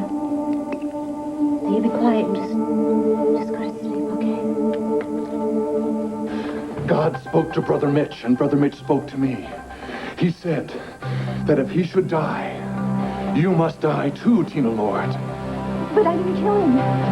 He needs for you to join with him in eternity, and therefore you will. Look, you don't want to spend the rest of your life in jail for killing somebody, especially for a dead man. That's right, Mitch is gone, so you can't possibly listen to him any longer. Don't say that! I hear him even now. He speaks in my head even now, directing me at all times. Richard. Look, you've been brainwashed, programmed by a maniac. Now, you'd never kill anybody on your own, would you? See, Lord, on your knees and pray before you die. Pray for forgiveness. Beg for forgiveness. On your knees. Brother Mitch has already forgiven you your sins, but he said that you have not repented. Get on your knees and we'll see if your soul is worth saving. Look, you really don't have to kill me. I mean, I can repent right now. I can repent for everything I ever did. I will, and then you can go and tell Mitch that I'm saved. No! He needs you in heaven with him. Now, on your knees, and you! Stop protecting her. I don't want to have to kill you both. But I certainly will if you continue in this way. I will have no choice.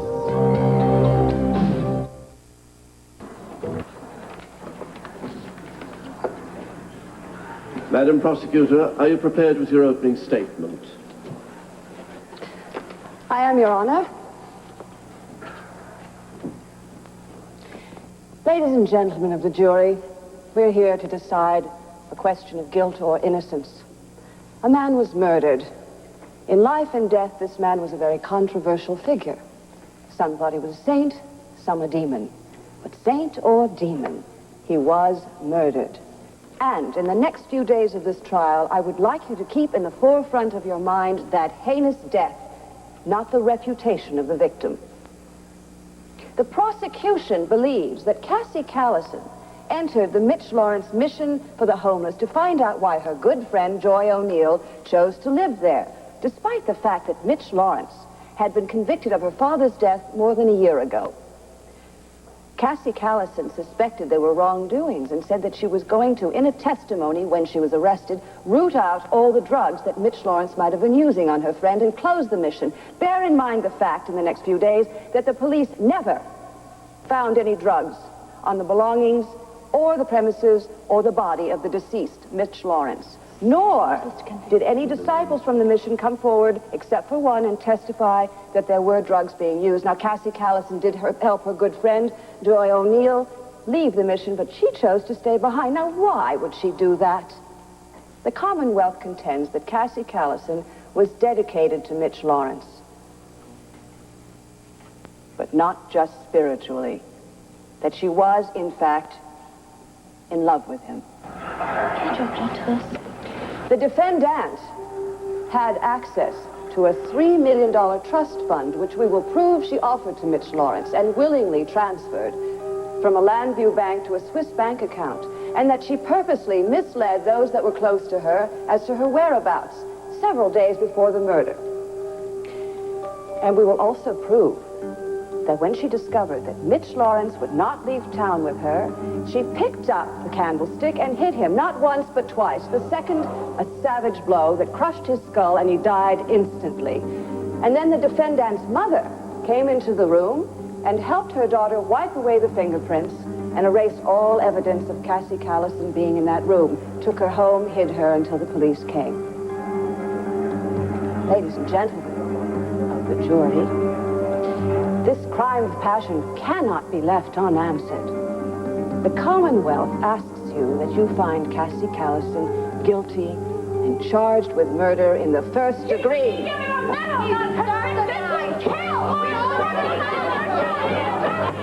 will have order in this court instantly, or I'll throw you all out.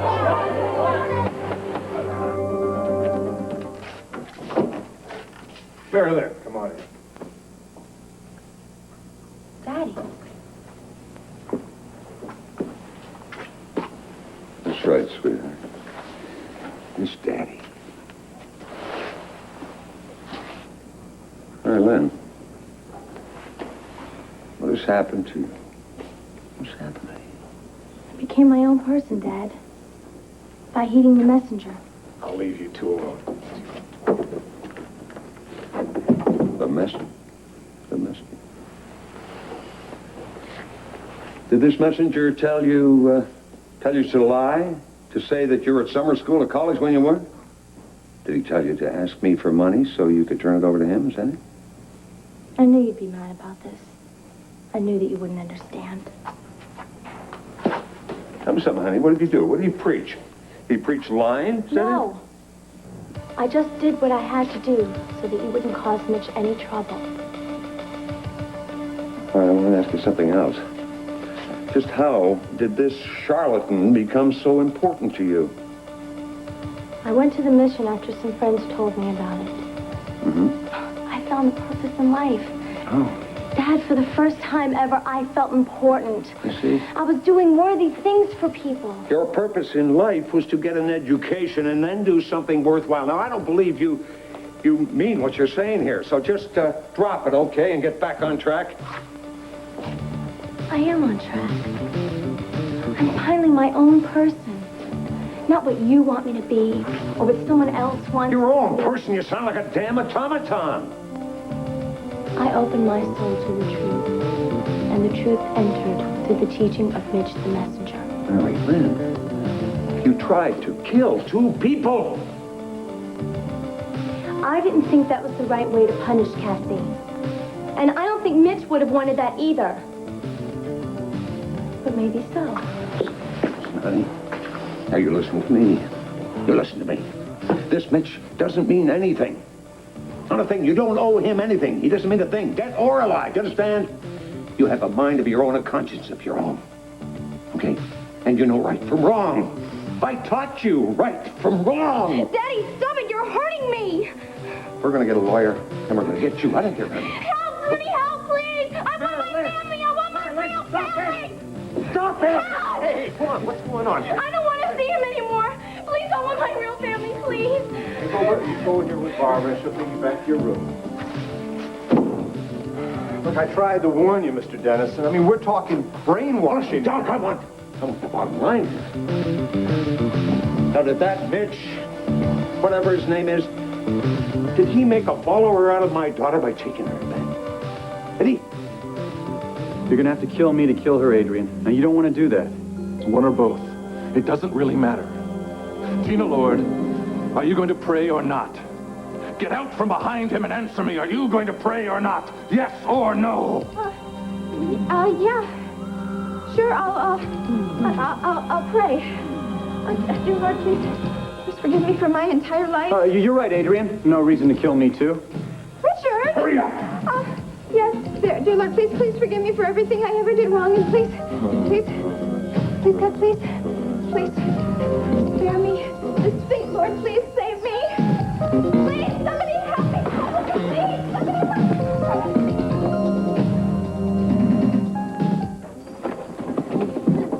Oh, no! Watch out, Richard! Lord! Look out! Please! No, watch out!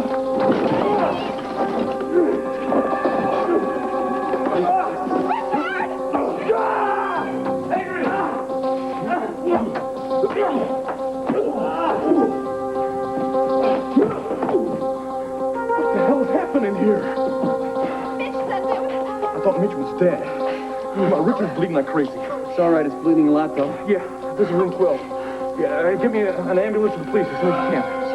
Get him here as fast as you can. We need... Look out!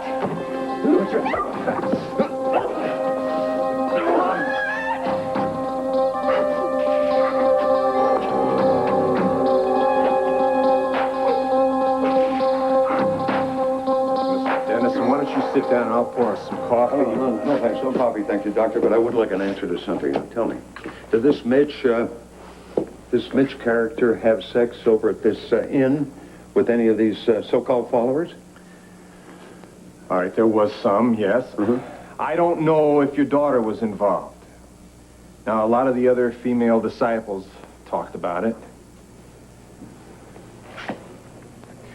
You see, I think Lawrence took these girls to bed as sort of a rite of sanctification. It's just as good. This creep is already dead, I'll tell you that. Doc, Mary Lynn was a sweet, innocent child. And innocence is the quality that lends itself to this sort of thing. What have I done, huh? Have I protected my sweet little daughter from the big bad world only to have this big bad creep ruin her? Is that it? No, it was peer pressure. It was drugs. It was hypnosis. How could she possibly get involved in this? I just can't understand. Well, Mr. Dennison, I think the Callison trial has started. Why don't you go over there? Why don't you sit in on that? I'm sure they'll describe the sort of things that went on at the Waterside Inn. Mm-hmm. Also, Cassie's friend, Joy O'Neill, she's the one who was deprogrammed. The one my daughter tried to say? That's right. Why don't you talk with her family? I'm sure they'd want to help you. Good idea. All right, Doctor, I'll do that. And I would like to see the deprogrammer as soon as possible. I'll arrange for that right away. Mr. Dennison, when this crisis is over, I'd very much like to talk with you about the possibility that you were, in fact, Joe Riley's twin brother. I'd like that too, Doctor. Thank you for your time, patience, and understanding.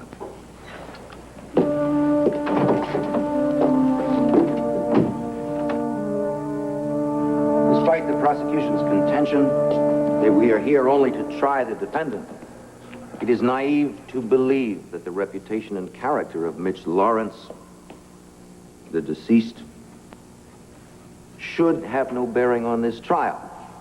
The state allowed this man, a convicted killer, allowed him to be paroled from prison, allowed him to victimize the young people of our community, and then accused one of those victims of being his killer. But I will prove to you that it was not the defendant, Cassie Callison, who rid Landview of this monster. Someone else, someone who hated Mitch Lawrence, who entered his bedroom after he had knocked Cassie Callison unconscious and delivered the death blow. It must be apparent to you that I have stepped down from the post for which I was elected in order to defend Cassie Callison, my adopted daughter, against this utterly unfounded charge. It is precisely because I know her so well that I state to you categorically that she would never, could never fall under the spell of Mitch Lawrence unless that spell were drug-induced. Now, the prosecution talks of the police finding no evidence of drugs. I say that's true, but let's re-emphasize.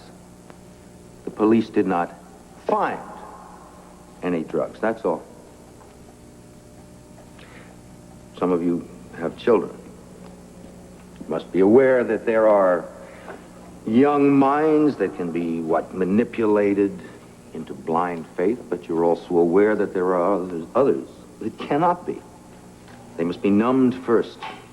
Intelligence and will must be destroyed so that some hypnotic suggestion can take over.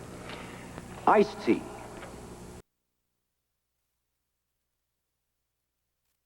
Be destroyed so that some hypnotic suggestion can take over. Iced tea.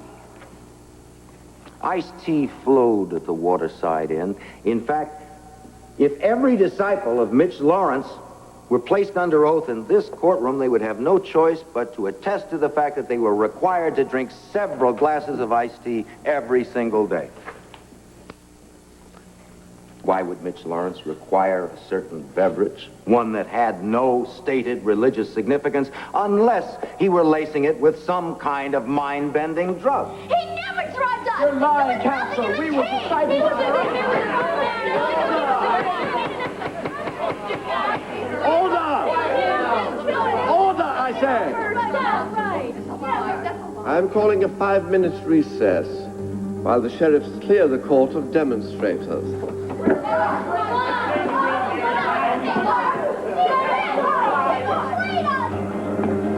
It's too bad the judge threw them all out. Every time they raise a ruckus, it just shows the court how much of a loony Mitch Lawrence turned them into.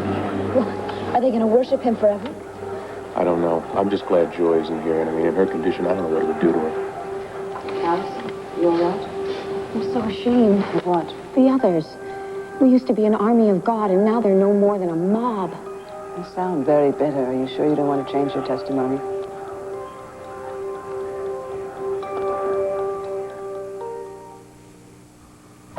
One Life to Live will continue in a moment. No. I don't want to change my testimony. The truth has to be told about Cassie and Mitch. Good. You seem to be having second thoughts. I want to get in as much as possible about life at the mission in my opening statements, because after that, Judith Sanders is going to be on her feet every moment objecting to anything to say about it. Why? Because we can't prove it.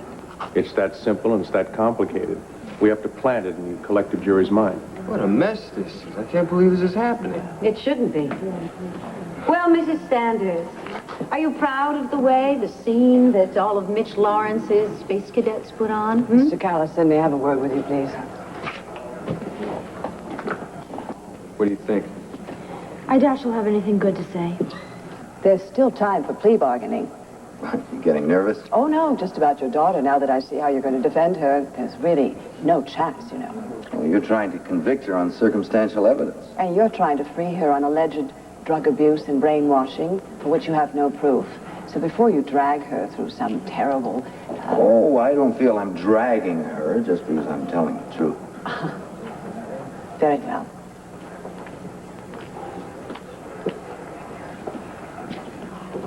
What did you want?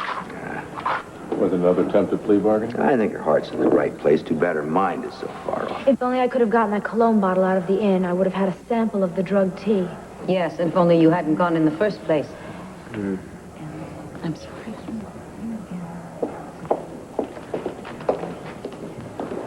All rise.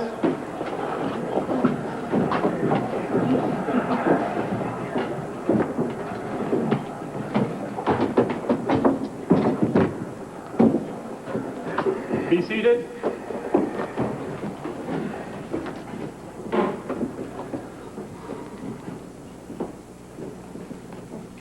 Well, I believe we are ready to resume this trial.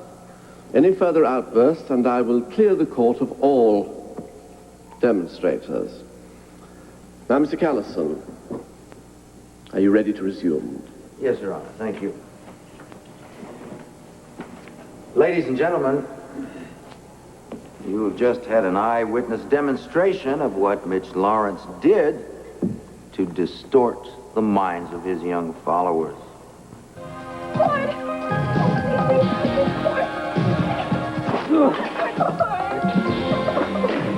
Please, please say something to me. Please say something to me. Please don't be this. Please. Or...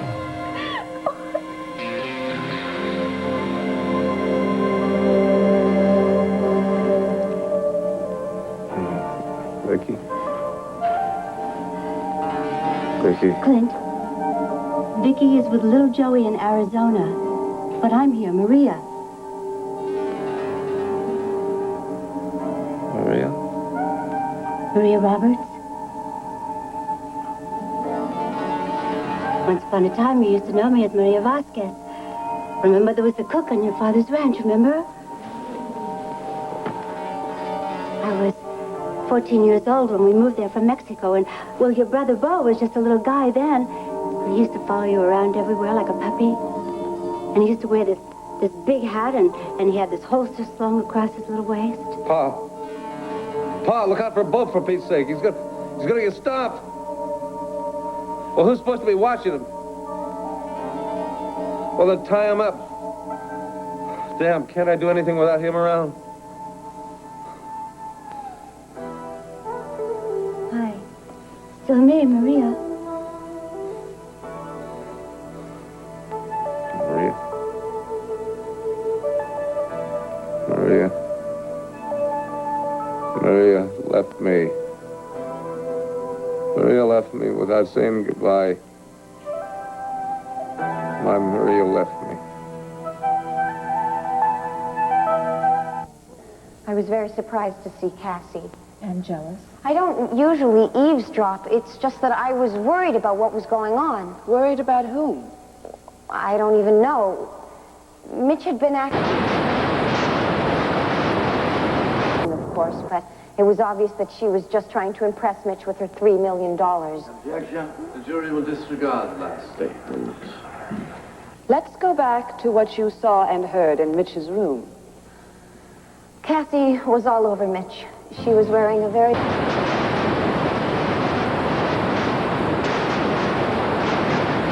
he was going to tell her that later. Then we went down to the rally. And Cassie stayed in Mitch's room. Yes, I'm sure of that. He locks the door. Make sure you nail it. Then, as I remember it, he went upstairs and one of the other disciples took over the podium. And he didn't come back, so I went up to find him and I found him dead. Miss Perkins, did you witness the murder? No, but Cassie was the only one that was in the room where Mitch was killed. It had to be her. Objection, Your Honor. This is nonsense. It's pure conjecture. Again, the jury will disregard the witness's last statement. No more questions, Your Honor. Your witness, Mr. Cowson. Thank you.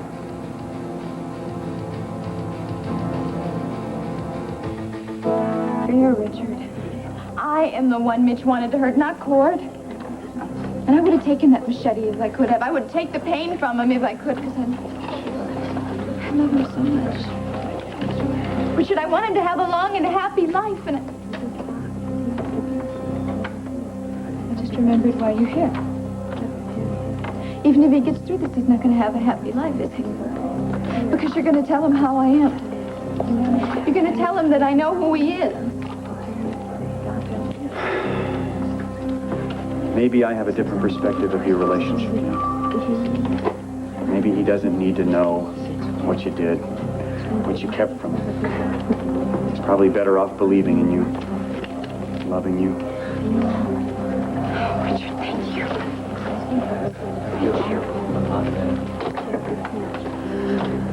Excuse me, Mrs. Roberts. The surgeon needs some medical information for the patient.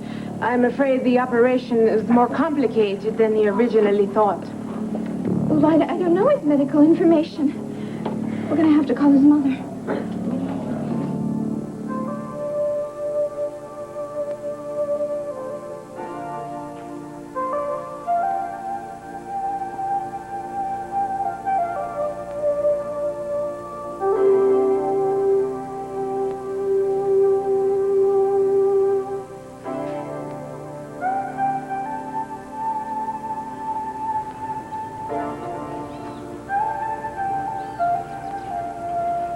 Friday is the sock hop at the gym. Oh, yes, it is, isn't it? You got a date? No, I thought I'd just go hang out with my friends. Well, I thought maybe we could go together. You mean as a date? Well, if you want to. It's okay if you don't. No, I want to. I mean, well, I was just thinking maybe we should meet there. My mother might get mad. Yeah, Pa, too. Okay. So we'll meet there. Well, I don't talk about this much, Maria. Pa goes nuts if I do. But I love to write. I keep notebooks and things. I got some stories. You want to be a novelist? Maybe. But I'll tell you, I sure liked working on the paper at school this year. Maybe journalism's where I'm headed. I figure you'd take over the ranch, your father's oil business. Nah, I don't care for that much. Well, how would you feel about going steady with a guy that might end up in the newspaper business? Oh, I'm not saying this right. Maria, will you go steady with me? Oh, go ahead. I'll go steady with you no matter what you want to do. Hot damn.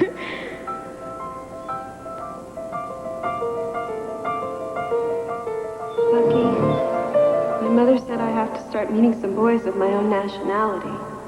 Damn it. Why is she making this so hard? I mean, doesn't she know that we're in love? That's why she's making it hard. Maria, I can put up with all the heat. You mean that much to me. But are you strong enough to keep on fighting? Oh, Bucky, I love you so much. I'll fight forever. Oh, as soon as we're of age, we're gonna get married, and then your mom, my pa, will have to shut up. Because nothing's gonna come between us, Maria.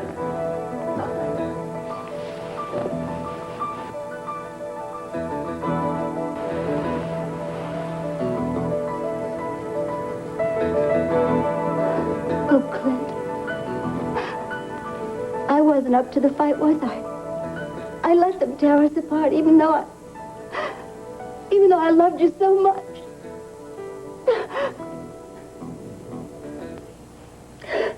I love you, Maria.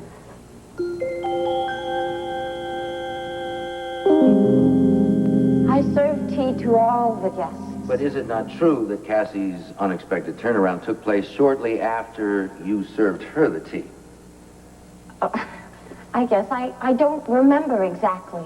Mr. Callison, could we get to the point? Yes, it is the contention of the defense, Your Honor, that the tea was laced with drugs. Inadmissible, Your Honor. No evidence of drugs has been introduced by the defense. It is speculation, Mr. Callison, and you are forcing the witness to speculate also. I will move off the subject, Your Honor. Thank you. Miss Perkins, were you in love with Mitch Lawrence? Objection. What bearing could this have on the case? A great deal. I say that the witness is prejudiced, and I intend to prove it. The witness is instructed to answer the question. Yes. I was in love with him. Did you sleep with the man you were in love with? Really, Your Honor? So the prosecution talks about young women falling into spells. I just want to know how many and how he went about it. Yes, sounds reasonable to me. Objection overruled. Did you make love to Mitch Lawrence? Yes. And did you know of any others who did? Yes, but it wasn't what you think. Mitch had to take some of the women disciples up to his room in order to strengthen their faith. Strengthen their faith. How do you feel about that, Miss Perkins? I hated it. I didn't understand why he had to do it. I tried to talk him out of it, but he said that he had to do it.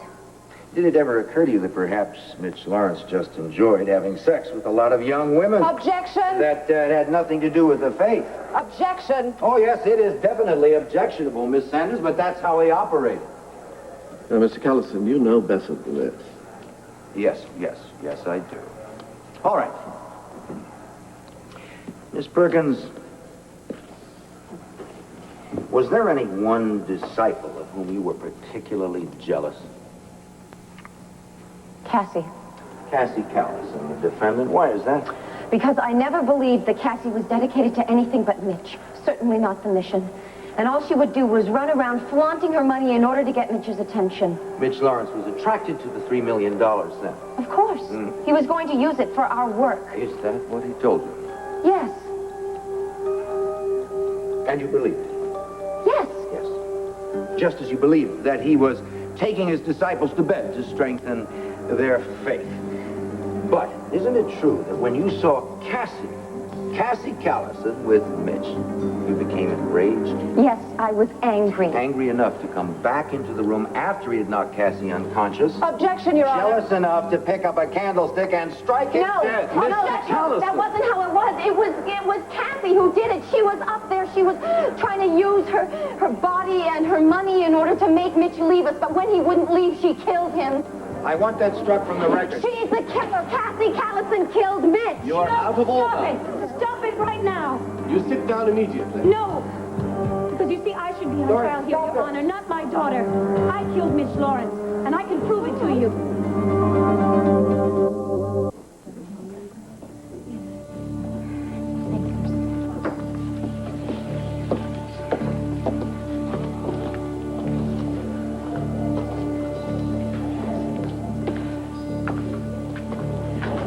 Did you find Court's mother?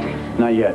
I left word at the Banner and the Vernon Inn. My secretary's going to keep calling, and she's got the number here. So she's going to call back as soon as she finds out from Mrs. Roberts. But does she know how important this is? Court might die if we don't get his medical information, and his mother would be the only one who'd even know it. Look, I said it was extremely important. A medical emergency. But there's no reason to alarm Mrs. Roberts until we talk to her. Yeah, well, I don't even know what to say anymore. I mean, this doctor came out here and asked me if I knew anything yet, and he said... Well, he said what? Go on, tell me. He said the Court is a lot worse than he thought. And he said the surgery was very difficult. And I know what he's trying to tell me. Look, they say just what they mean, Tina. And these doctors are very precise. No, Richard. No, I could tell by the look in his eyes. I could tell by the tone of his voice that he's trying to get me to accept the fact that Cord is going to die.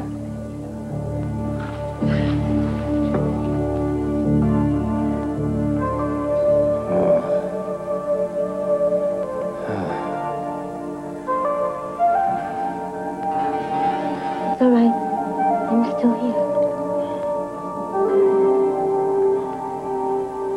I don't give a damn what Pa says.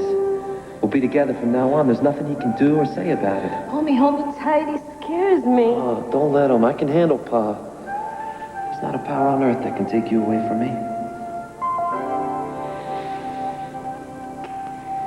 My God, you're beautiful. So are you. That's something to say about a face like this. But I'm glad you feel that way. You're going to be looking at it for a long time now. How many times have I told you I love you today? Not enough.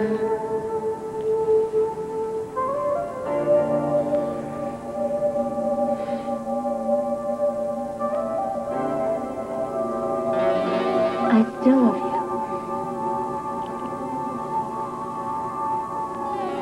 you. Your Honor, I insist that you hear me. No, forgive me. I beg you to hear me. I beg you to swear me in and let me make my confession. I killed Mitch Lawrence. I want quiet in the courtroom. Quiet. Your Honor, I object. This woman is disrupting the court. She's interfering with my client's right to an impartial hearing. There shouldn't be a hearing. Cassie should never be on trial. No, it was Cassie. I saw her there. Now, order in the court. Mrs. Lord, did I hear you properly? That I murdered Mitch Lawrence? Yes, Your Honor, you did. And you have proof to support such a claim? I can prove beyond a shadow of a doubt that I am guilty. We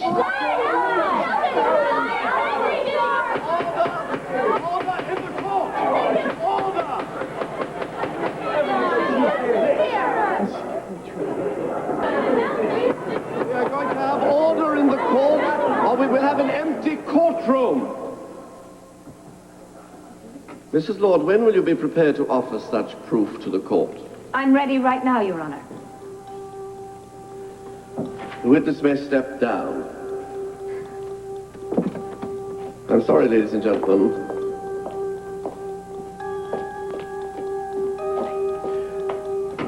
We shall have to ask the jury to leave the court until we determine whether Mrs. Lord's testimony is in fact relevant to the case of Cassie Callison. Bailiff, please take them to the jury room. This way. What is my mother doing? How is she going to prove that she did something she didn't do? I don't have the slightest idea what she's doing, unless she's been telling the truth all along and none of us would listen to her. Trying to throw this case into mistrial before it even starts. What does it matter? There never should have been a trial in the first place.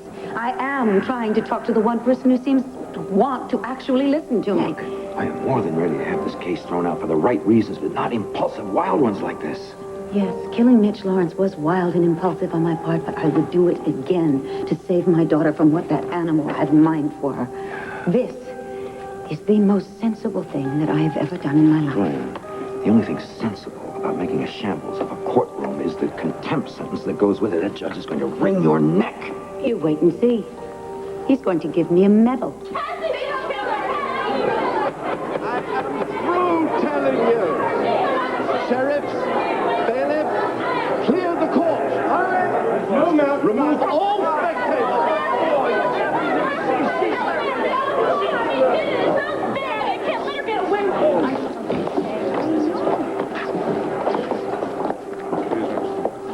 Counsel to the defense. Madam Prosecutor, Mrs. Lord, approach the bench, please. Mrs. Lord, let's hear your proof. And this better be good. The court will not tolerate your wasting its time. You're damn right I want you to stay down there. And you call me here and you're worried about the boy here anytime, day or night. Bye. My lord, what is going on? I can hear you all the way upstairs. That was my pilot. I sent him down to take Tina and Cord off the island before Richie got there. You're not going to believe this. Things are happening down there one after the other. No, I believe it. I mean, something about the plane. Yeah, I wish it were that simple. I don't know how Richie got there first. But you know what's worse? Some lunatic got in Tina and Cord's room and attacked the three of them with a machete. Oh, my lord. Is anybody hurt? Richie got cut up a little bit. He's all right. Not too bad. And you can bet that Tina didn't get a hair in her head mussed up. But poor Cord. Oh, Ace, I'm sorry. Well, he's hanging on. He's alive, but that's what we're hanging on to. He's in surgery. He's in pretty bad shape. Damn. damn it, this would not have happened if I'd gotten my way and gotten that boy out of town. Wait a minute, he was out of town. Oh, sure he was out of town in Tina's clutches. This whole thing is going to blow up. Oh, Asa, I told you the truth like this. You can't just keep that from so many people. Well, I wasn't able to keep it from the spider lady Tina, was I? Now that poor kid's in a web. The same thing's going to happen to him what happens to everything she touches. And Pam, that boy could die. Asa, I'm sorry. I hear you talking about Tina and who knows what. I'm your wife, and honey, you can tell me. I know it's really upsetting. It's that Cord is wounded, isn't it? I just let it all go. Just forget all about the rest of it, honest. How can I? My whole house is coming down around me. Your life is not going to be destroyed by anybody else, Asa Buchanan. And if you hadn't manipulated those children's lives when that girl was pregnant, then none of this would have ever happened in the first place. Don't you dare throw 20-odd years back at me. I did the best any man could do at the time. Right now, I'm trying to stave off total collapse. The truth never hurt anyone. Uh-huh. If Richie got to Cord before that maniac got in, you'll see quickly how wrong you are. What difference is it going to make if Cord doesn't live? It's not like that.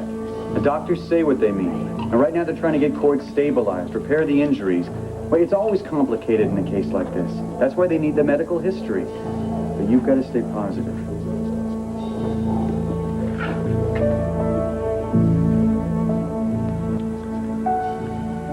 Tina.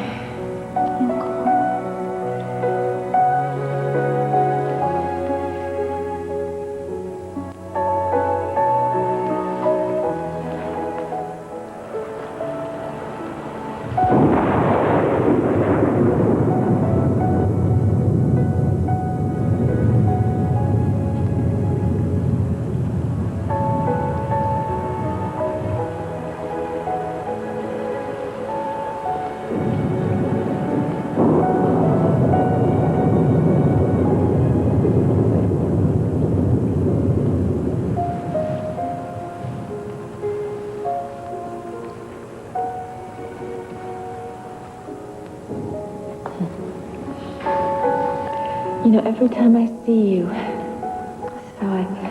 I see you in my mind. Girl, I have seen you like this since the minute I laid eyes on you. It's never gonna stop.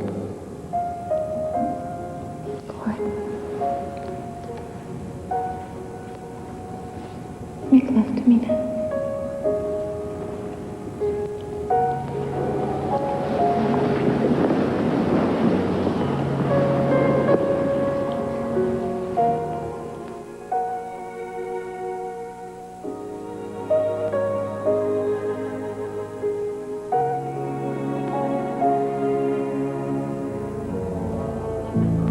The doctors here are really very capable. I'm sure they are. But what were you saying? The Cord's going to be all right. So there's really no need for me to stay here. I'm going to go back to Landview. No, Richard, you can't do that, please. Look, I know I was very mean to you. In fact, I was the worst I could possibly be, but I didn't mean to. I couldn't help it. Look, Tina, what am I supposed to do? You're married to another man. And he may die. Richard, I can't even imagine what life would be like without Cord, please. Please, you can't leave me alone now.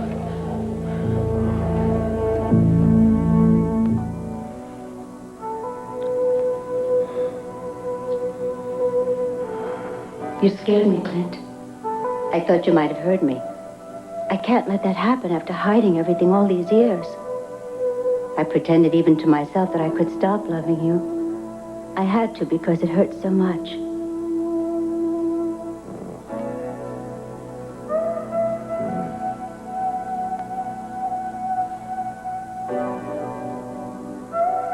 I loved you more than you'll ever know. Oh, Al was the best man a woman could ever hope for. As good as you in every way but one.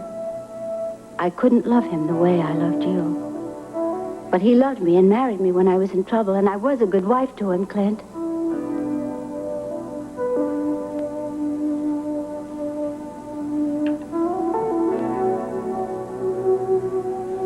Oh, Bucky, how could I have been such a fool back then?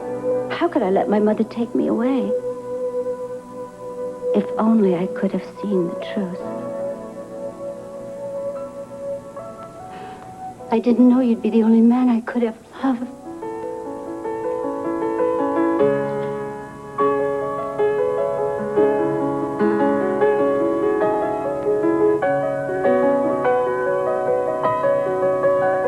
Clint?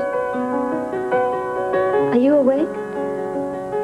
No more talking about Cord dying. Understood? Yes, fair enough. Oh, Asa, because we're both so concerned about Cord, maybe we just ought to call his mother and find out if she's heard anything. Oh, my gosh, I wonder if Maria's even heard about Cord's attack.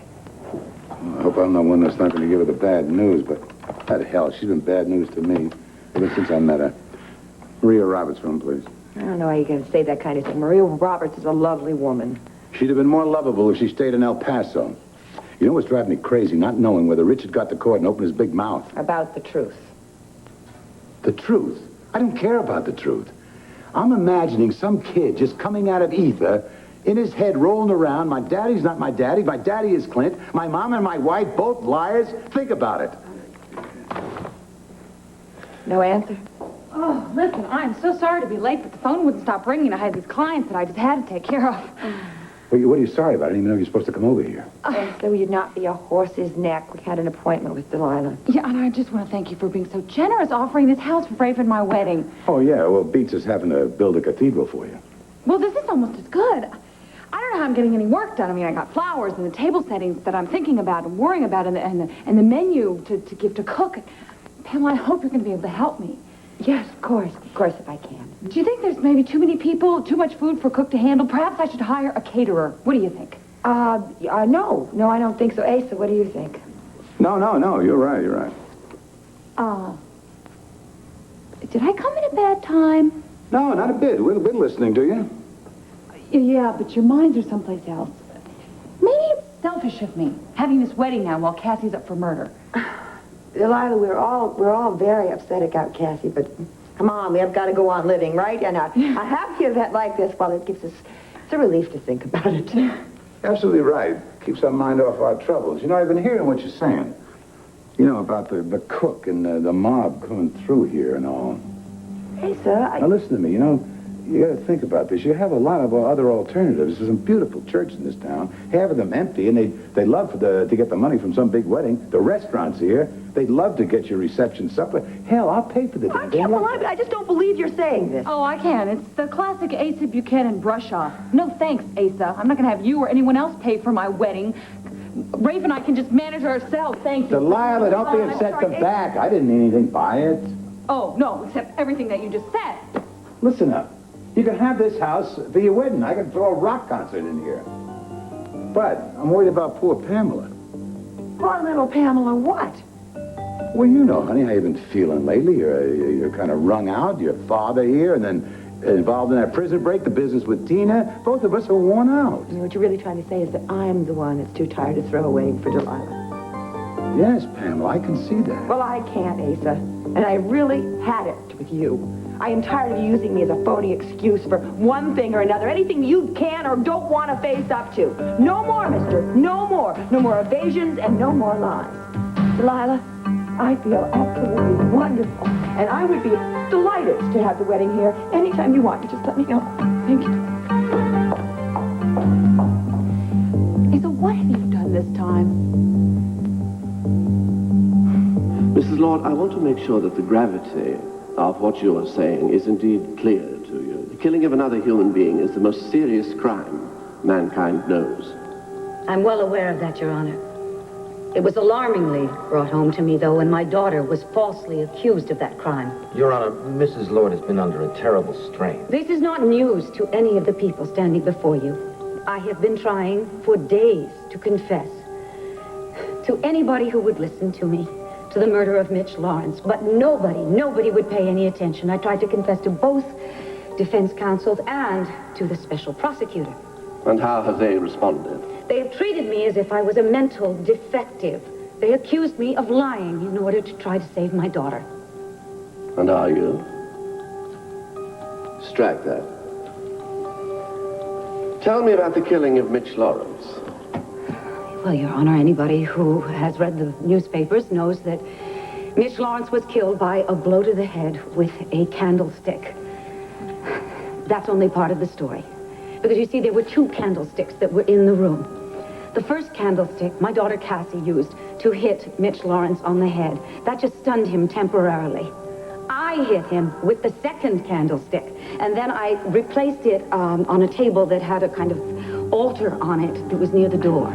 Your Honor, this is proof of nothing. The crime scene technicians examined the candlesticks. There were no fingerprints. She can claim anything she wants. Of course I wiped the fingerprints off. Your Honor, I was trying to get away with murder. Dorian. If, indeed, the police did examine the candlesticks as carefully as she says, then that will prove that I did kill Mitch Lawrence. I'm sure that it's in the report from the police lab. And what does an unmarked candlestick prove, Mrs. Lawrence? It proves, Your Honor, that I did murder Mitch Lawrence. Because you see, when I saw that that man, that monster, was about to rape my daughter, I became furious. And I took the candlestick and I hit him with all of my might. I hit him so hard that I could hear the candlestick crack. It didn't fall apart, and you couldn't see the crack. But I'm sure that a microscope will show a crack in that second candlestick. You haven't had a chance to present your case yet, Madam Prosecutor. Is this lady telling the truth? With regard to the second candlestick, yes, there was a hairline crack. In fact, it was determined that it, not the one next to the body, was the murder weapon. Yes, how do you know that? In the crack, there was a speck of dried blood, and it matched Mr. Lawrence's type. This fact has not been made public. There, you see. Your Honor, I told you I wouldn't waste your time. Yes, promise kept, indeed. Your Honor, could I have a word with you, please?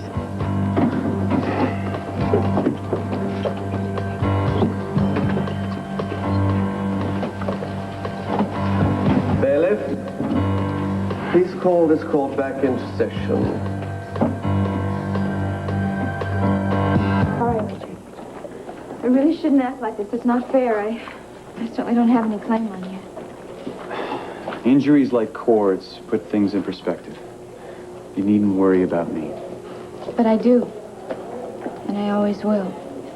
I've learned a lot of things from Cord, and one of those things is to be less selfish. That's why he can't. That's why he's going to make it through this. I know he's going to, because he wouldn't want me to spend the rest of my life crying over him, because he'd want me to do something meaningful with it. He's a fine man. I know that. I know. I mean, did you see the way he rushed in front of that maniac to save us? He's incredible.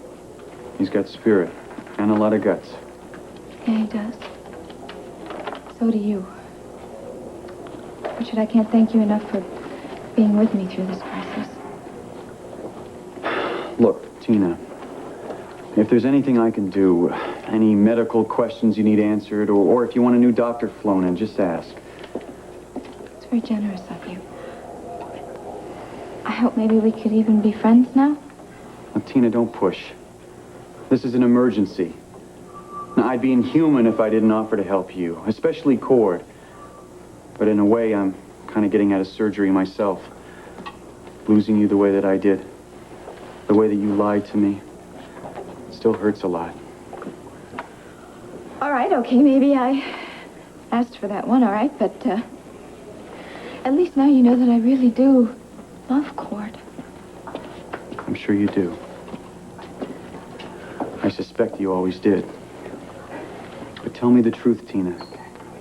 You were going to go through with it. You were going to marry me until you found out that Cord was Clint's son and that he's going to be wealthier than I am. Richard, please, now you promised me. Don't go back on your word. You said you wouldn't tell Cord. You know what a shock this would be and what it would do to him. He's going to find out whether I tell him or somebody else does. Yeah, but not now, not so soon. And Richard, he can't ever find out that I know. He can't ever find out that I know who he is and I didn't tell him. You're right, Tina. It is going to be hard for people to believe that you've changed. I mean, Cord is desperately injured. I'm miserably upset, and you're worried about being caught up in another lie. All right, okay, call me a terrible person if you want, okay? But please, please don't tell Cord. Don't worry, I won't. But not for your sake. I'll keep my mouth shut because I feel sorry for the guy. After all, Tina, if he does survive, he's going to have to live with you.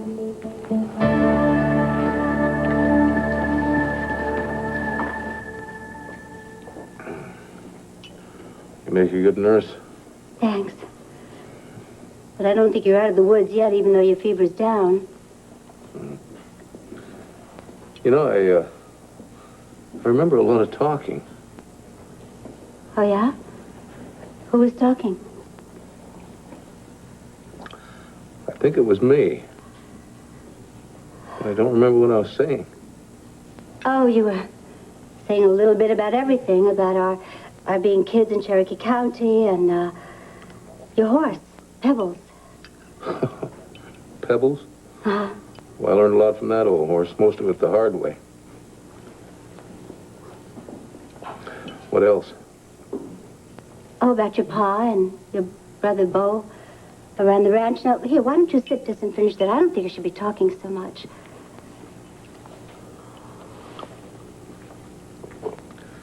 Did I say anything about you?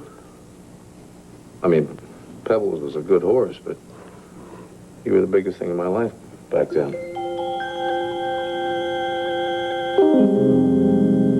Order. This court is now reconvened. Cassie Callison, will you rise, please? As you know, some startling and persuasive new evidence was introduced into this courtroom just a few moments ago. But the Commonwealth can no longer support the charges of murder that were filed against you. Therefore, it is my pleasure to tell you that the case of the people versus Cassie Callison is dismissed. I can't believe this. My darling, my darling. Oh, I'm so happy for you. I'm scared to death of you. Why on earth? Madam Prosecutor, I've instructed the sheriff to make arrangements to book Dorian Lord for murder. Very relieved for myself, but I still don't know what to believe. Did you really kill Mitch? What does it matter? Your nightmare's over and done with, and it cannot be brought up again. What about when they find out you're lying? They'll just come and arrest me again. They can't, can they, Herb? No, it's double jeopardy to try a person twice for the same crime. Well, they didn't even they didn't even try the case. They didn't even hear it. Well, technically it doesn't matter. The judge dismissed it, and he may wish he hadn't, but it's official, and we can all be thankful for that. Then you don't believe her either, do you? I don't know, honey. I don't know if I do or I don't. But it was a very convincing confession, Dorian. It's a confession you may end up regretting. Why should I regret it? Cassie's free. It's going to make your defense very tough. We have to figure out what we say when Judith Sanders stands up and starts reading out your own words back to you and to a jury. A jury? Yeah. Does it really have to go that far? Well, you better believe it. Now, we may be able to work that to our own advantage. That is, if you plan to engage me for your defense. Of course I do. I wouldn't trust anybody else. Well, good. Okay. Now, this is what I want to do. I want to get an all-female jury for that trial, at least as many as I can. I think women will understand better a woman's passion, a mother's passion, her care, her concern to save her child from being raped. Funny, I hadn't given a thought to my own trial. I was so busy worrying about how to get Cassie out of this one. I'm sorry, Mom. It was all my fault. Oh, nonsense. Mrs. Lord, it's time for us to go. Excuse me, go where? Well, Mom, this is the matron from the police department, and she's come to take your fingerprints and your mugshot. Fingerprints and mugshot? Herb, can't you do something about this? I'm afraid they have to book you, but I will try to arrange bail as quick as possible, okay? This way, Mrs. Lord. And I just want to say that I watch you every day on television. I really enjoy your program. All of us down at the Women's Detention Home feel we care. I didn't know a shave and shower could feel so good. Oh, you were up there so long, I thought you passed out. Nah, I may not be well, but I sure am better. Well, you still look a little weak. Yeah, well, at least the fever broke. How long did they say it'd take for a car to get out here and pick us up? Probably another half an hour. It hardly gives me enough time to thank you for taking care of me the way you did. Remember me? I'm the one who always took in all those sick little kittens. Yeah, I remember that. You know, I guess you're just made of stronger stuff than I am, Maria. Well, don't be silly. Anybody could get a virus. No, I'm not talking about that so much as I am about the fact that, well, you know, back when you left Cherokee County, and all the years after. You know, when you left without saying anything to me, I got a little squirrely. I turned into a regular hellion, actually. I dated every lady that'd go out with me, and there were a few of them. But you know, there wasn't one I could ever bring myself to say I love you to. But not you. You bounced right back. Hell, you just never missed a stride. You went to El Paso, met Al Roberts, and married him. Does that seem heartless to you? No, hell no. I wish I could have done it that way. But I didn't. Couldn't. All I could do was fight with anybody over any little thing, mainly with Pa. I guess I went a little crazy when I didn't know where to find you. That's why I left the ranch, you know. That and the fact that Pa and I would have killed each other if I'd have stayed on, so. I left and never went back. Just jumped in my yellow pickup with a red stripe, and you remember that pickup, don't you? How could I forget? I guess I probably covered every mile of road in the state of Texas, looking at every little dark-haired girl I came across. But none of them was you. I guess you were terribly hurt. I'm sorry. Fella's got his pride, and mine took a beating. I kept thinking that you would, that you'd write to me, you know? Hell, I even fantasized about what you'd say. You're wearing yourself out. I think you're still a little weak. I'm not weak. I'm not weak, Maria. I might be exhausted, but I'm not weak. So tell me, why didn't you write to me? God knows I wanted to.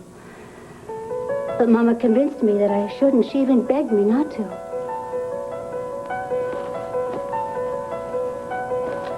It seems to me that I remember you standing up to your mother before.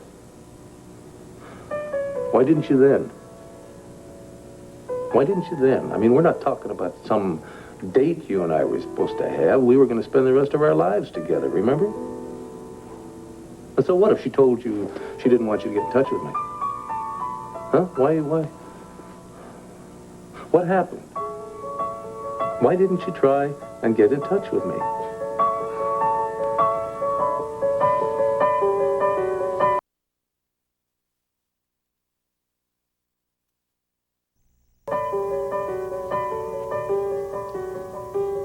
Claude, I can't stand knowing that if it wasn't for me, you wouldn't be here. You'd be out and you'd be healthy and happy. Boy, Mitch swore he was going to take revenge against me, and boy, he sure did, didn't he? Look, honey, I know I've done awful things in my past. But I swear to you, none of them are going to come back to hurt you again. I swear to you. You know, for a while there, I thought God was going to take you away from me to punish me for all that. The doctors told me you're going to be all right. They did. And I really wish there was something I could do to make you more comfortable, but I can't. All I can do is sit here and be by your side. Right where I'll always be.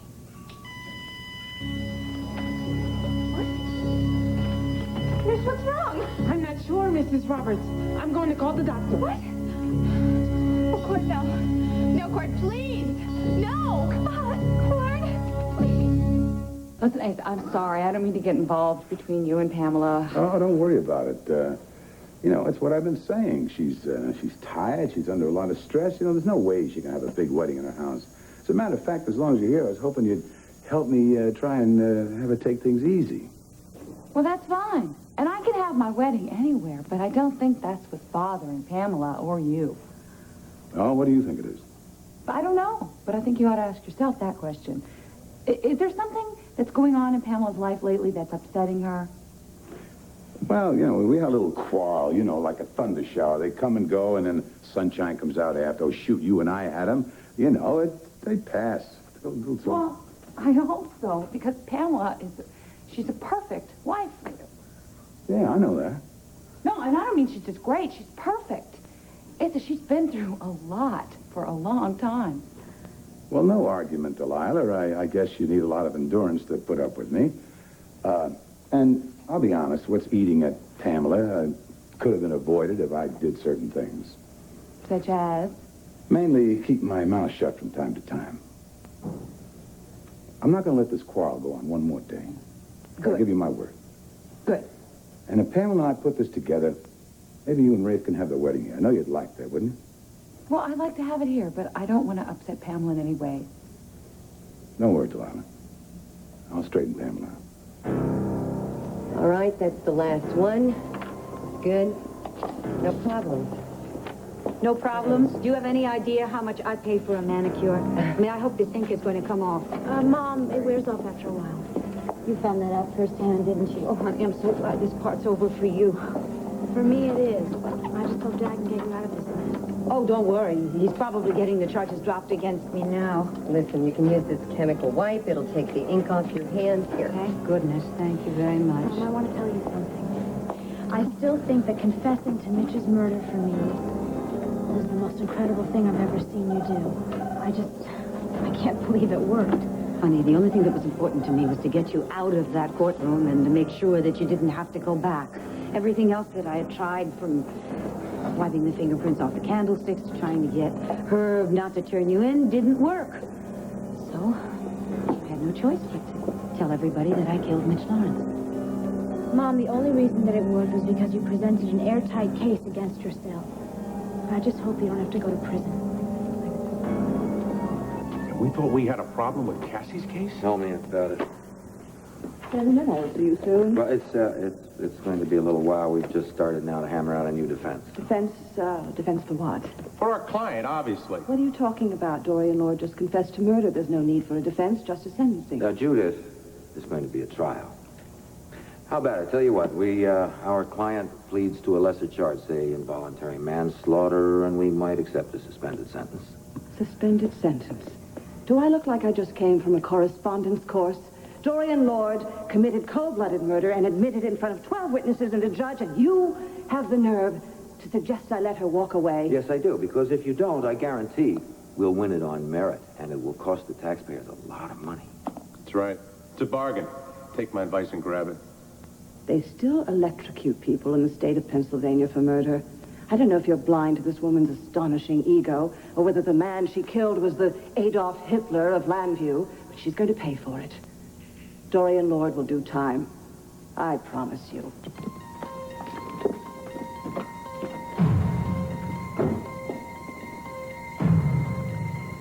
In big trouble, Pete. Why didn't you try and get a hold of me? Well, I don't know. It was a long time ago, Clint. All I remember is when we got to El Paso. I missed you so terribly. And certainly my relatives didn't understand. They kept teasing me something awful. They kept saying, oh, she'll get over it, and he's just a cowboy who only wants one thing. You knew better than that. You knew how much you meant to me. Well, sure, but...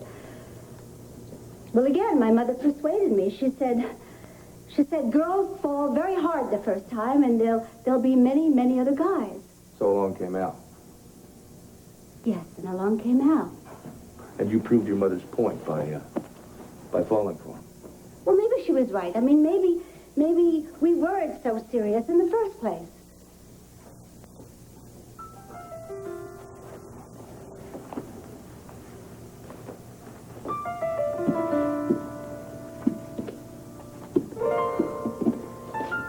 Clint. Are you all right?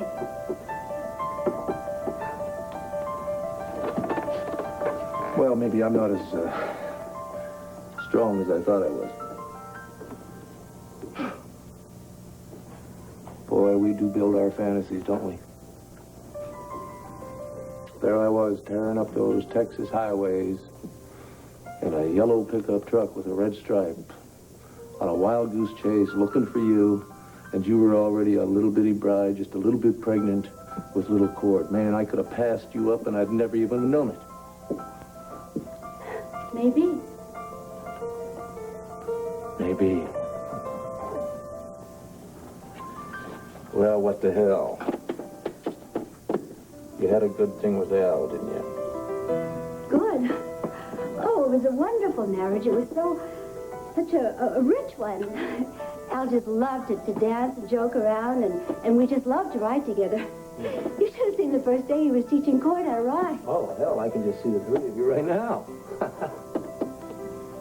I'll bet he promised you the state of Texas the day you presented him with the son, didn't he? You bet.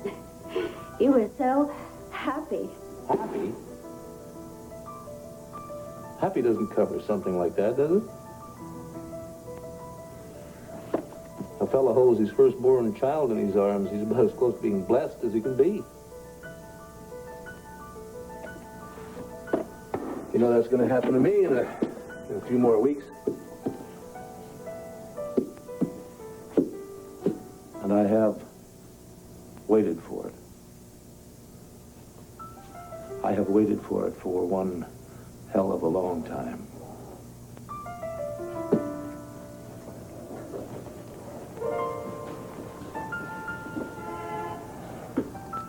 Oh, the car is here. Are you ready? You bet. I'm ready.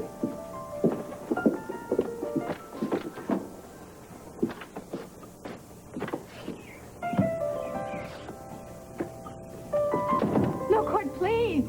Please, no, you're too young and too strong that Cord, please. We have so much to live for. Cord, please, come on. Is this you? What's wrong? Oh. What's wrong? Oh, Cord, thank God. I was so scared. Why? I'm right here. Well, you're awake. Nurse, what happened? Something went wrong with the machine.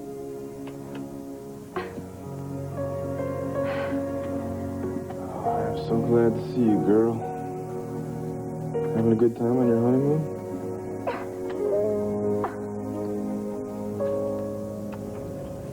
Oh, they don't have a case against me. They have a confession. That's all they need, Mom. Honey, prison's not on my agenda. It's not your agenda. They're interested in it. Caught you Dad. before they took you off. Took me where? Look, now, I've got a slightly aggrieved judge waiting for you. Caught up with him before he went off to a barbecue for his granddaughter, persuaded him to stay late for your arraignment and bail hearing, okay? Good. That means Mom won't have to spend the night in jail. Right. Jail? Who thought I was going to jail? Judith Sanders, for one.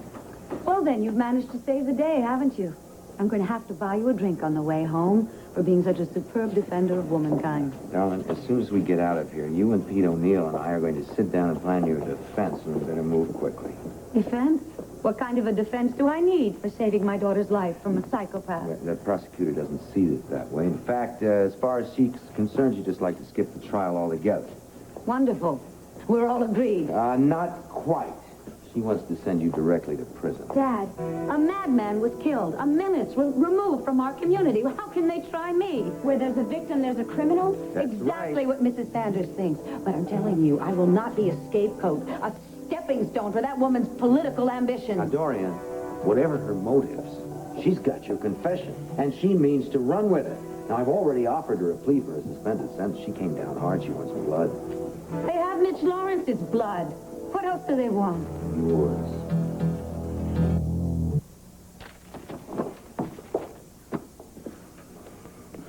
All right, Abbott, let's get it over with. Now tell me how you told poor Cord the truth. That Clint was his real father, that Tina married him for his name and his money, and that his grandpa Asa was engineered the whole shooting match. Go on. You never change, do you? Your own grandson could be dead or alive, and all you care about is saving your own neck. Don't you dare lecture me, boy. My feelings for my grandson are my concern, not yours. Oh, then you do have feelings for Cord. Will wonders never cease? Damn it, Abbott, we're talking about that letter from Mitch to Vicky. Did you tell Cord about it, or didn't you? Hey, what's all the racket? I can hear you guys yelling out in the driveway. Oh, it's nothing, son. It didn't sound like nothing to me. Well, Asa wanted to know how we were going to handle Dorian's confession for tomorrow's banner, and since no one could get hold of you... Well, there's good reason for that, Richard. What is it, son? I was up at the cabin, Paul. I came down with something. Hey, maybe you should take a nice vacation. Maybe join Vicky. No. All I need is some work. Work and the letter. Letter? Yeah, the letter that Mitch Lawrence sent to Vicky. I mean, now that Dorian has confessed to that murder of Mitch Lawrence, I figured there might be something in the letter that could help her. You do still have it, don't you?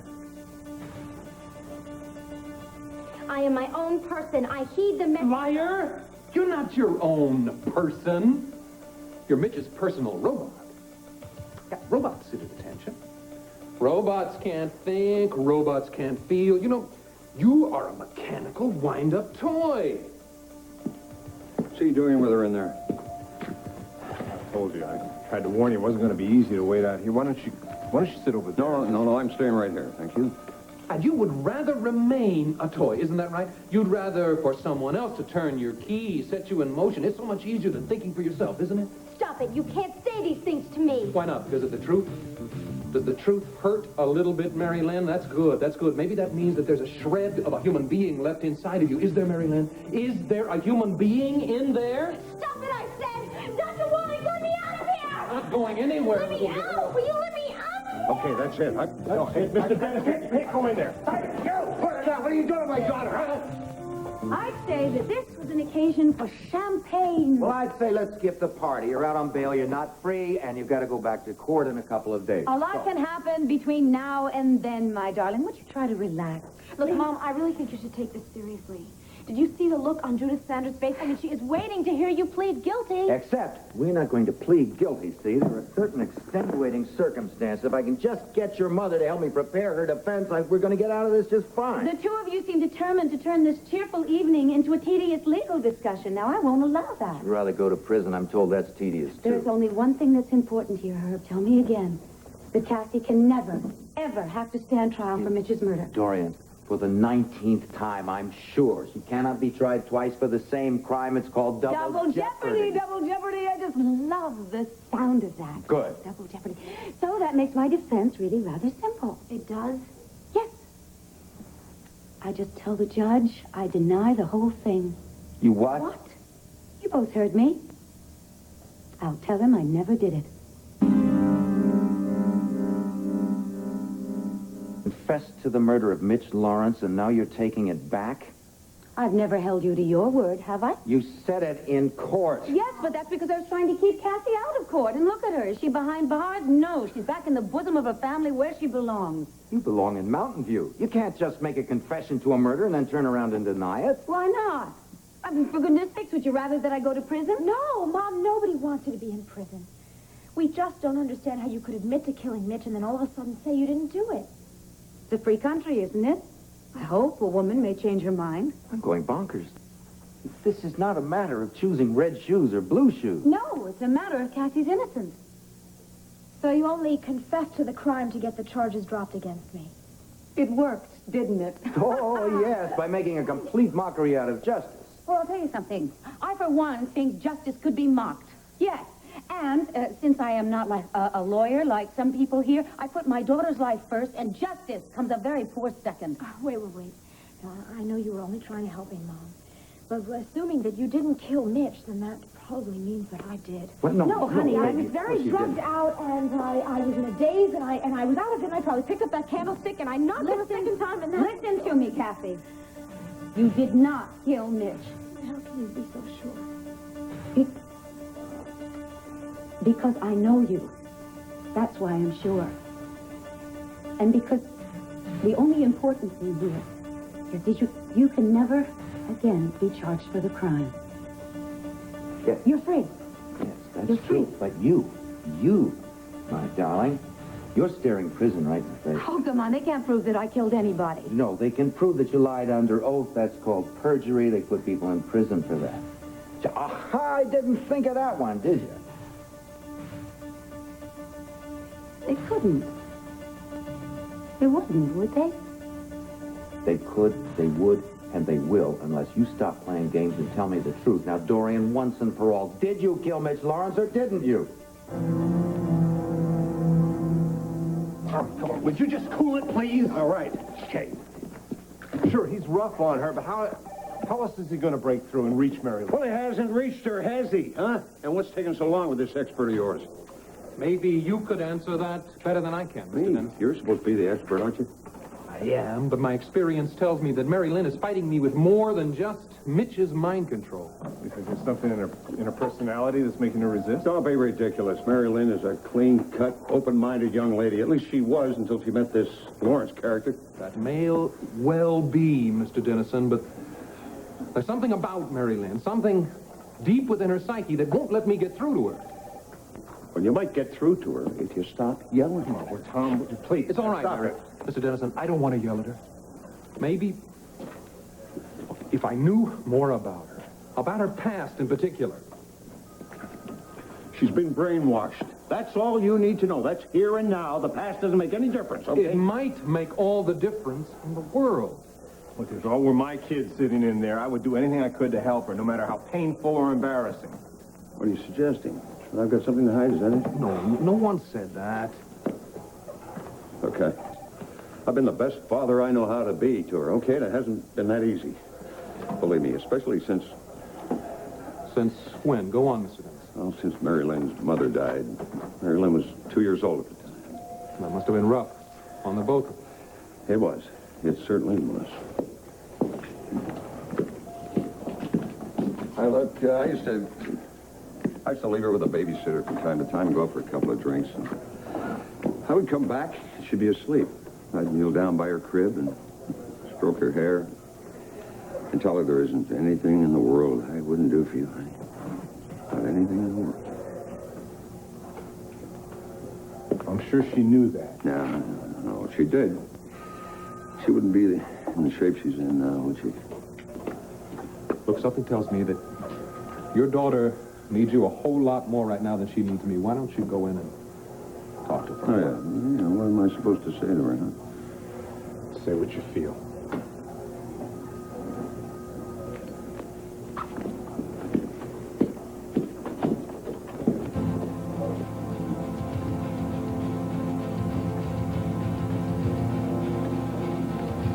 Ask me, you should forget about work altogether, go home and get into bed. Yeah, well, don't worry about the banner. I'm on top of everything down there. I'm not worried about anything, Richard, except the letter. Yeah, well, the thing is, I burned it. You did what? Well, those were your instructions, Clint. I mean, you told me to open it, and if there wasn't anything important inside... And how important could more of Mitch Lawrence's lies be? Well, I'm sorry, Clint. I thought that's what you wanted me to do. You thought. Damn it, Richard, I didn't mean for you to take me so literally. Dorian Lord is facing a murder charge. There might have been something in that letter that could show the court that Mitch Lawrence was not some innocent victim. Yes, well, I'm glad you burned the letter, Richard. What if Vicky had seen it? We don't know how upset she might be. Yeah, I just wish there was some way that we could help Dorian. And if you testified to the contents of the letter, it would be thrown out as pure hearsay. Oh, you're right, Asa. I mean, you really have to read it to believe it. Oh, now, hold on just a minute. Is this a private party, or can just anybody join in? What is this, under fever acting up? No, it's not no fever acting up. I'm not so damn sick I don't know when I'm being jerked around. Now, what do you two know that I don't?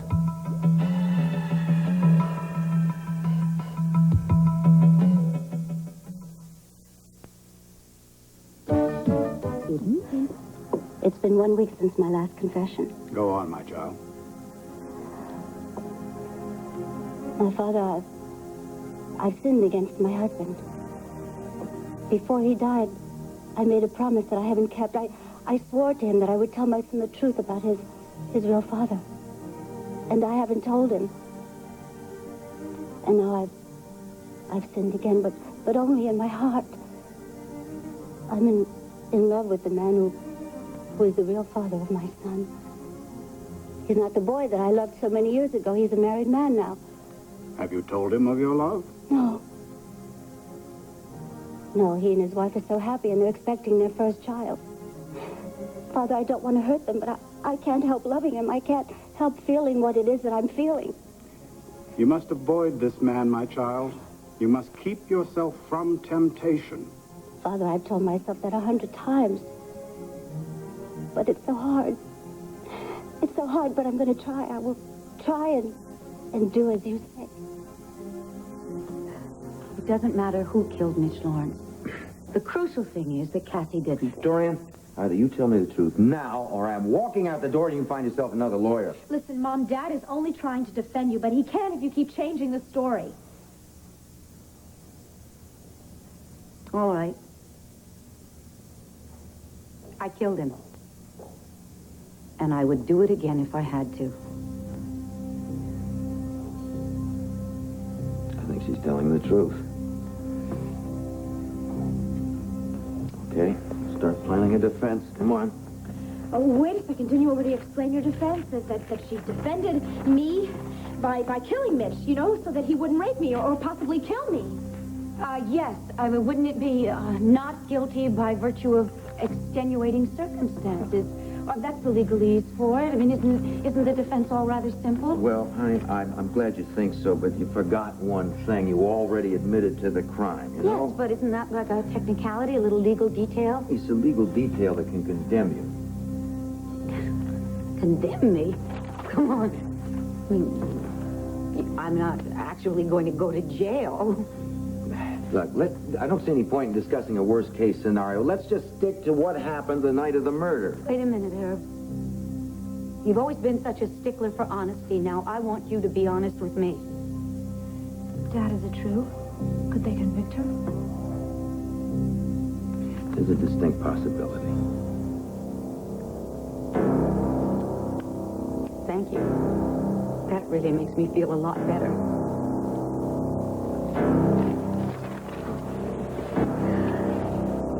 Oh, Herb. I'm scared. I know, honey, I know. No, I mean, I'm really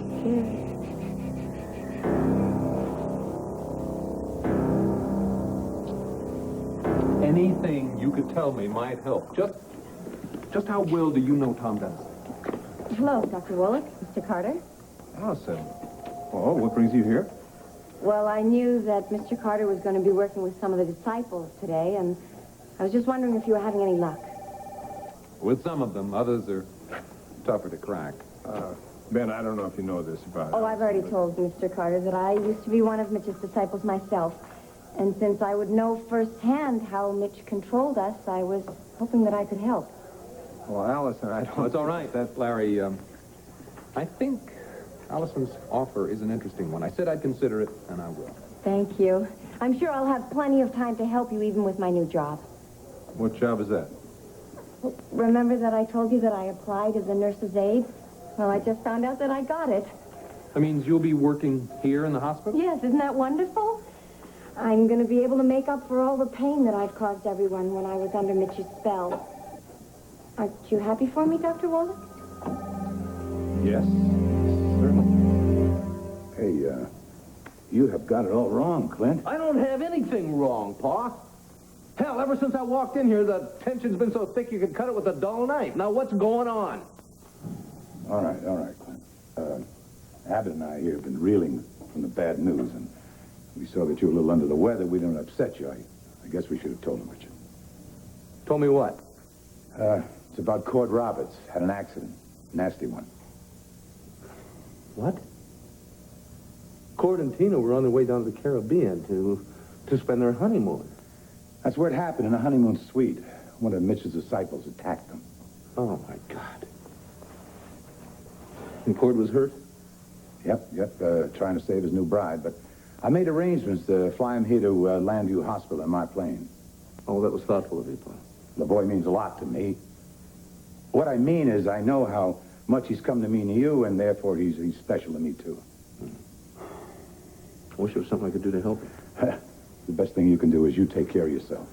And we've been trying to track down Mrs. Roberts, but so far no luck. Oh, well, no, I think I can help you there. She ought to be back at the Vernon Inn by now. How do you know that? Well, she was up at the cabin with me. She was? Yeah, Pa, a friend of hers, Tom Dennison, and she went up to the cabin with me. I don't want her to hear this thing secondhand, though. Well, I can go over to the Vernon Inn and tell her if you like. No, I'll do that myself. No, Clint, I don't think that's a good, smart deal. Pa, I am not an invalid. Besides, I think it'll make it easier on her if she hears it from me. Well, then hold on a minute. I think I better fill you in on a little more that happened there.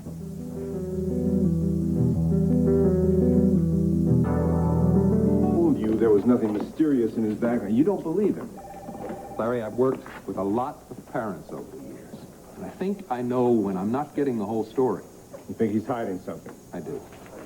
Now, what I'm not sure about is whether he's lying to protect his daughter or himself.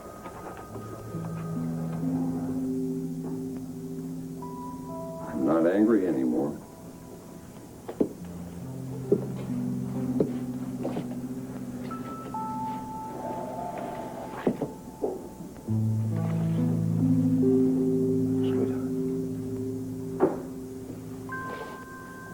Do you know the first time I saw you, the nurse picked you up and held you to the glass and I peeked through and there was the smallest, most vulnerable, most beautiful thing I've ever seen. Do you remember when you played Princess Aurora in the day school play? I still have the home movies on that in the closet. There was time for your big moment and when you were supposed to kiss the little prince. You forgot your names. Remember that? You looked out at the audience and you said, Daddy, what do I say now? Do you know what I said? I love you, Your Highness. You said that as much for me, honey, as you said for that little boy with the make-believe cardboard crown. I'm different now.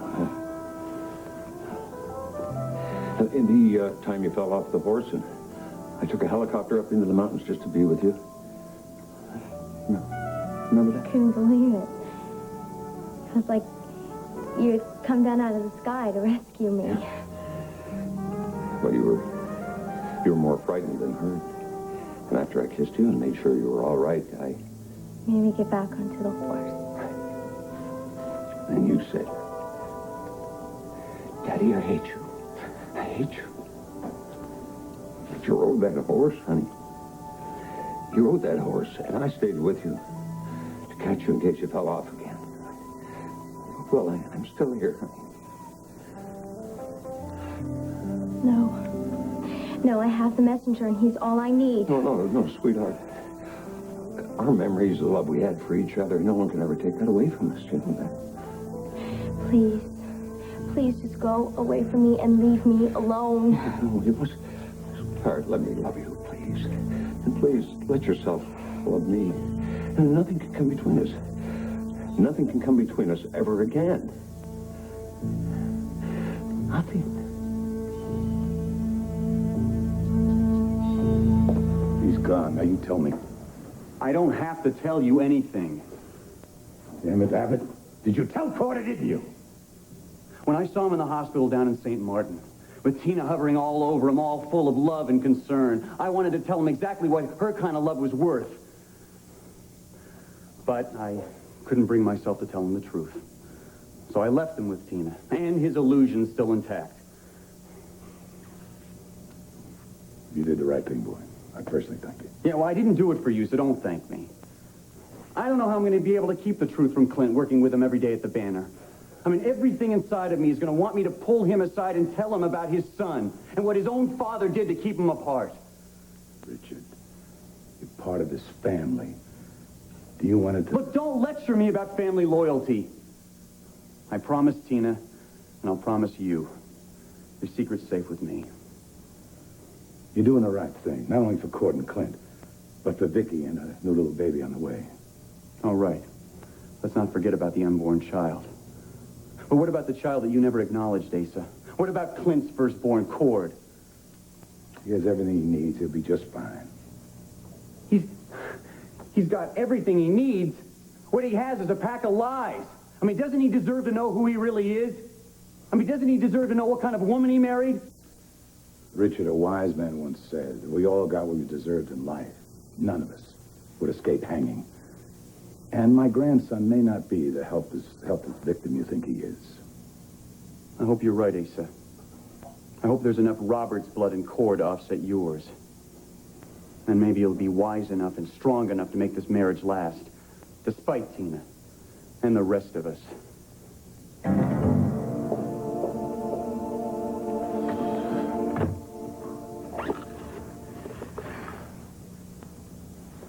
Never have a handkerchief when you need one, do you? You're just indispensable, I guess. You're just realizing that? Okay, I will leave my defense in your hands to do with as you see fit. You're my witness, Cassie. She actually said that.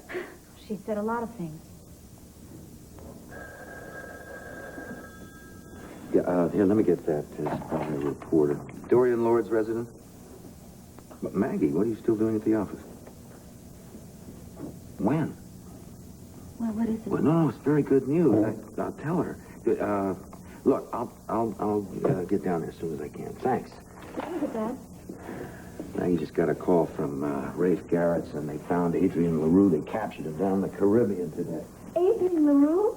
Isn't that the man who helped Mitch kidnap Cassie? That's right. They're extraditing him back to the United States today. The police are expecting him within the hour. That's wonderful! What are you talking about? You've never met him. There's nothing wonderful about him. No, honey. I know all about what he did to you. The point is, he is the one person who could help clear me. How? How? Why, he could testify the one thing, that Mitch was drugging you. He could testify that Mitch forced you to write that note to your father saying that you'd gone on a vacation. And best of all, he can testify that Mitch forced you to withdraw your money from the bank. Well, I haven't testified to anything yet. No, but he's going to, I'm sure of it. And once people understand what Mitch was trying to do to Cassie, they'll understand why I had to kill him to save my daughter's life. Let us hope so. Now, I'm heading down to headquarters to meet this mysterious Mr. LaRue. Great, I'm going with you. Oh, no, you're not. Yes, I am. This is my life here. This is my freedom. Excuse me, Cassie, do you recall someone saying she promised me to handle her defense as best I see fit? Okay, all right, go. But please, call me just as soon as you learn Honey, anything. I will. Cassie, take care of your mother.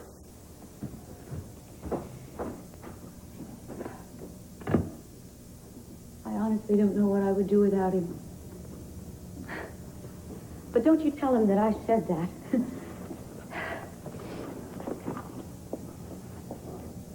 Cassie? Why'd you do it, Mom? Why did I do what? If you knew that you had killed Mitch and I didn't, why didn't you speak up right away? Why did you let them put me on trial?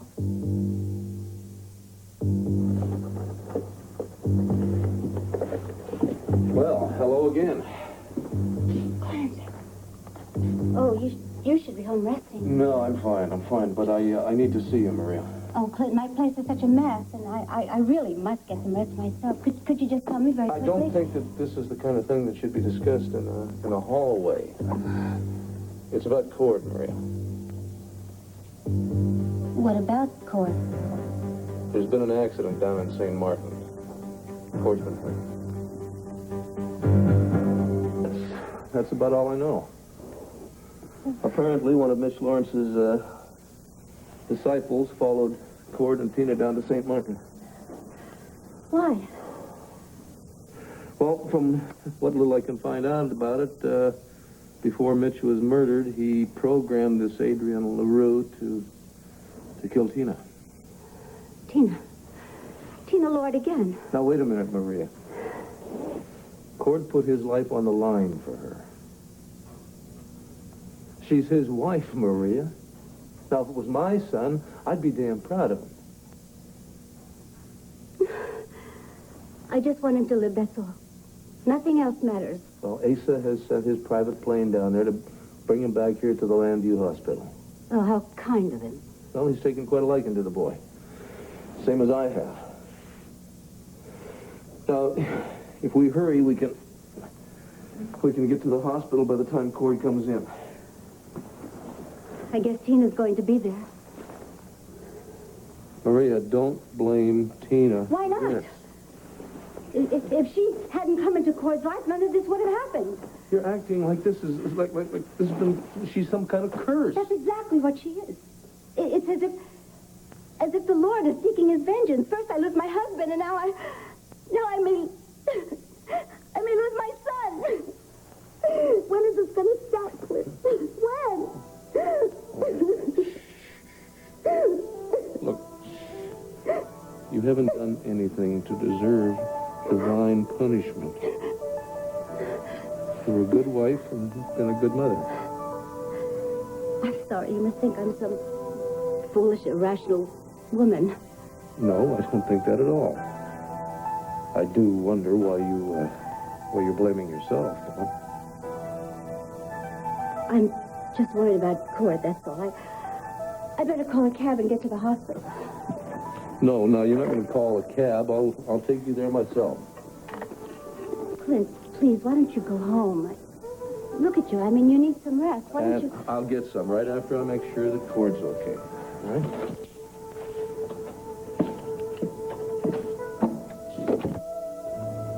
Don't turn away from me.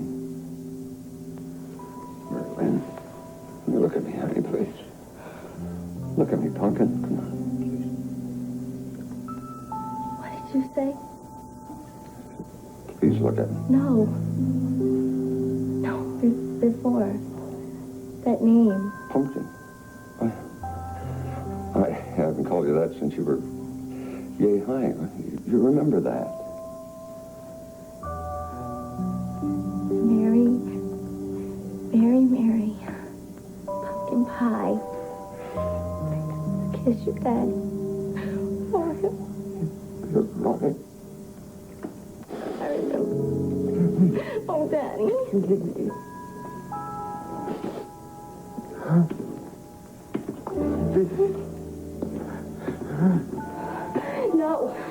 No, tears mean nothing. They mean nothing. Oh, Marilyn. No, I was weak, but I won't be weak again. I won't let you trick me again. Step outside, just really. I will heed the messenger. I will heed the messenger. I must. I will heed the messenger. I will. I must heed the messenger.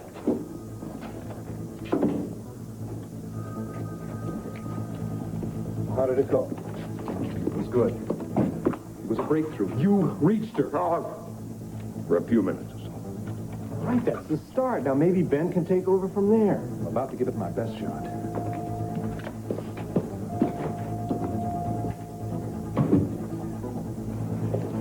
Bring him down. Can I question him?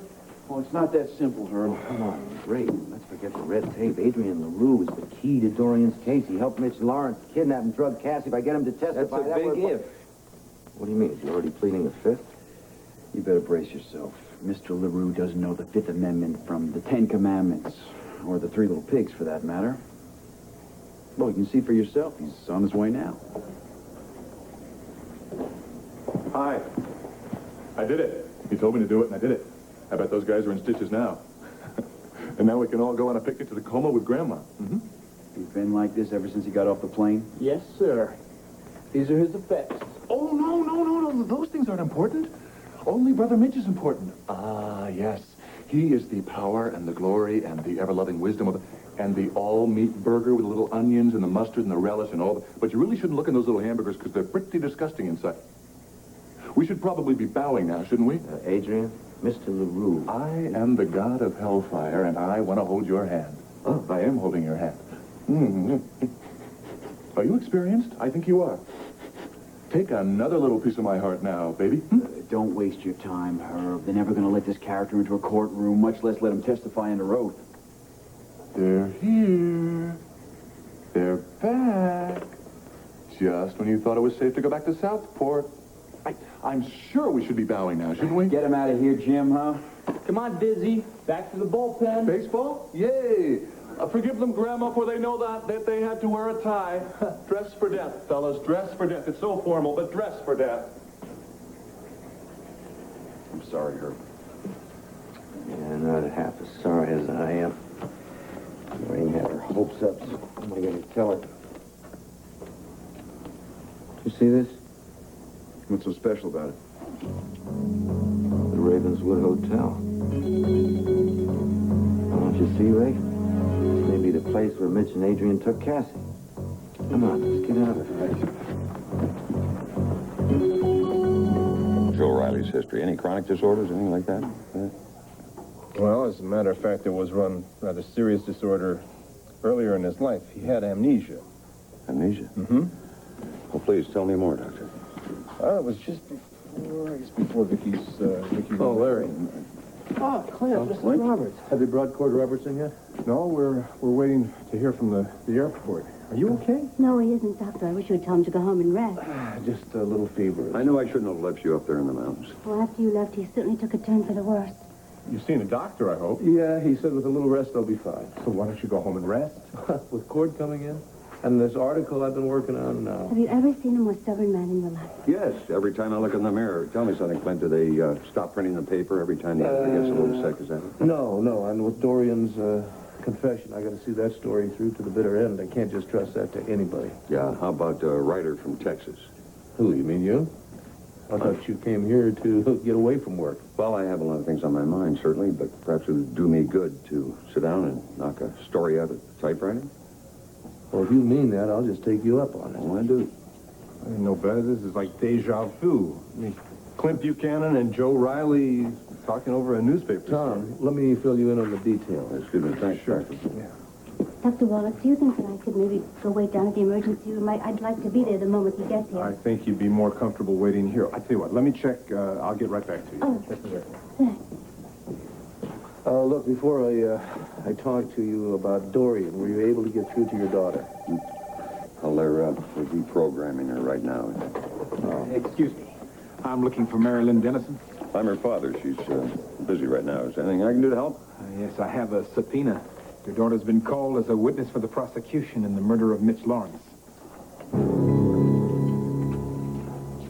I would like to think of myself as a very strong woman. A woman who is capable of handling any crisis at all. And that is the way I felt when I opened the door and I saw Mitch getting ready to rape you. I grabbed the heaviest thing that I could find and I hit him on the head. When I saw that I had killed him, my first thought, sweetheart, my first thought was to protect my daughter. What you did to protect me worked against me. Why didn't you speak up right away? You're right, I deserve that. Well, I never dreamed that they would arrest you. When you told me that nobody knew that you were at the inn, I just thought we could both get away from there and leave Mitch and the whole ugly business behind wait a us. minute. What about when Dad showed you the earring and then Allison came forward and said that she had seen me there? You still kept silent. Yes, because I wanted the police to believe that somebody else had entered the room and killed Mitch. I certainly didn't feel the need to point out to them that I did. Honey, I thought that when they got finished questioning you, they'd never believed that you were guilty. Of course, I was wrong. But, darling, as soon as I found out that they had booked you, I went straight to Bill Moore, and I told him that I had killed Mitch Lawrence. He didn't believe you. No, he didn't believe me. Neither did Pete, neither did Herb, neither did the special prosecutor. Yes, and neither did I. I thought you were lying to protect me, but you only did it because you were scared for yourself. I was lying to protect us both. Because I certainly wasn't ready, nor am I ready now, to throw away my life for the likes of Mitch Lawrence. Baby, I swear to you, I never thought that they would arrest you or put you through any of this. When I finally did speak up, nobody believed me. Honey, I have only one prayer right now, and that is that you'll try to understand why I did what I did, and forgive me. Please.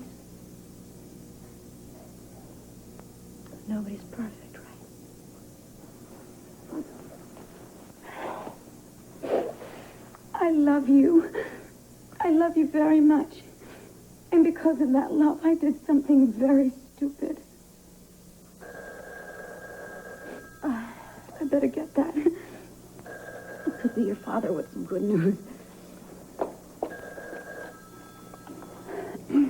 Dorian Lord speaking. Hi, baby. How you holding up? Well, just fine now that you've called. Have you had a chance to talk to Adrian LaRue? He did the talking.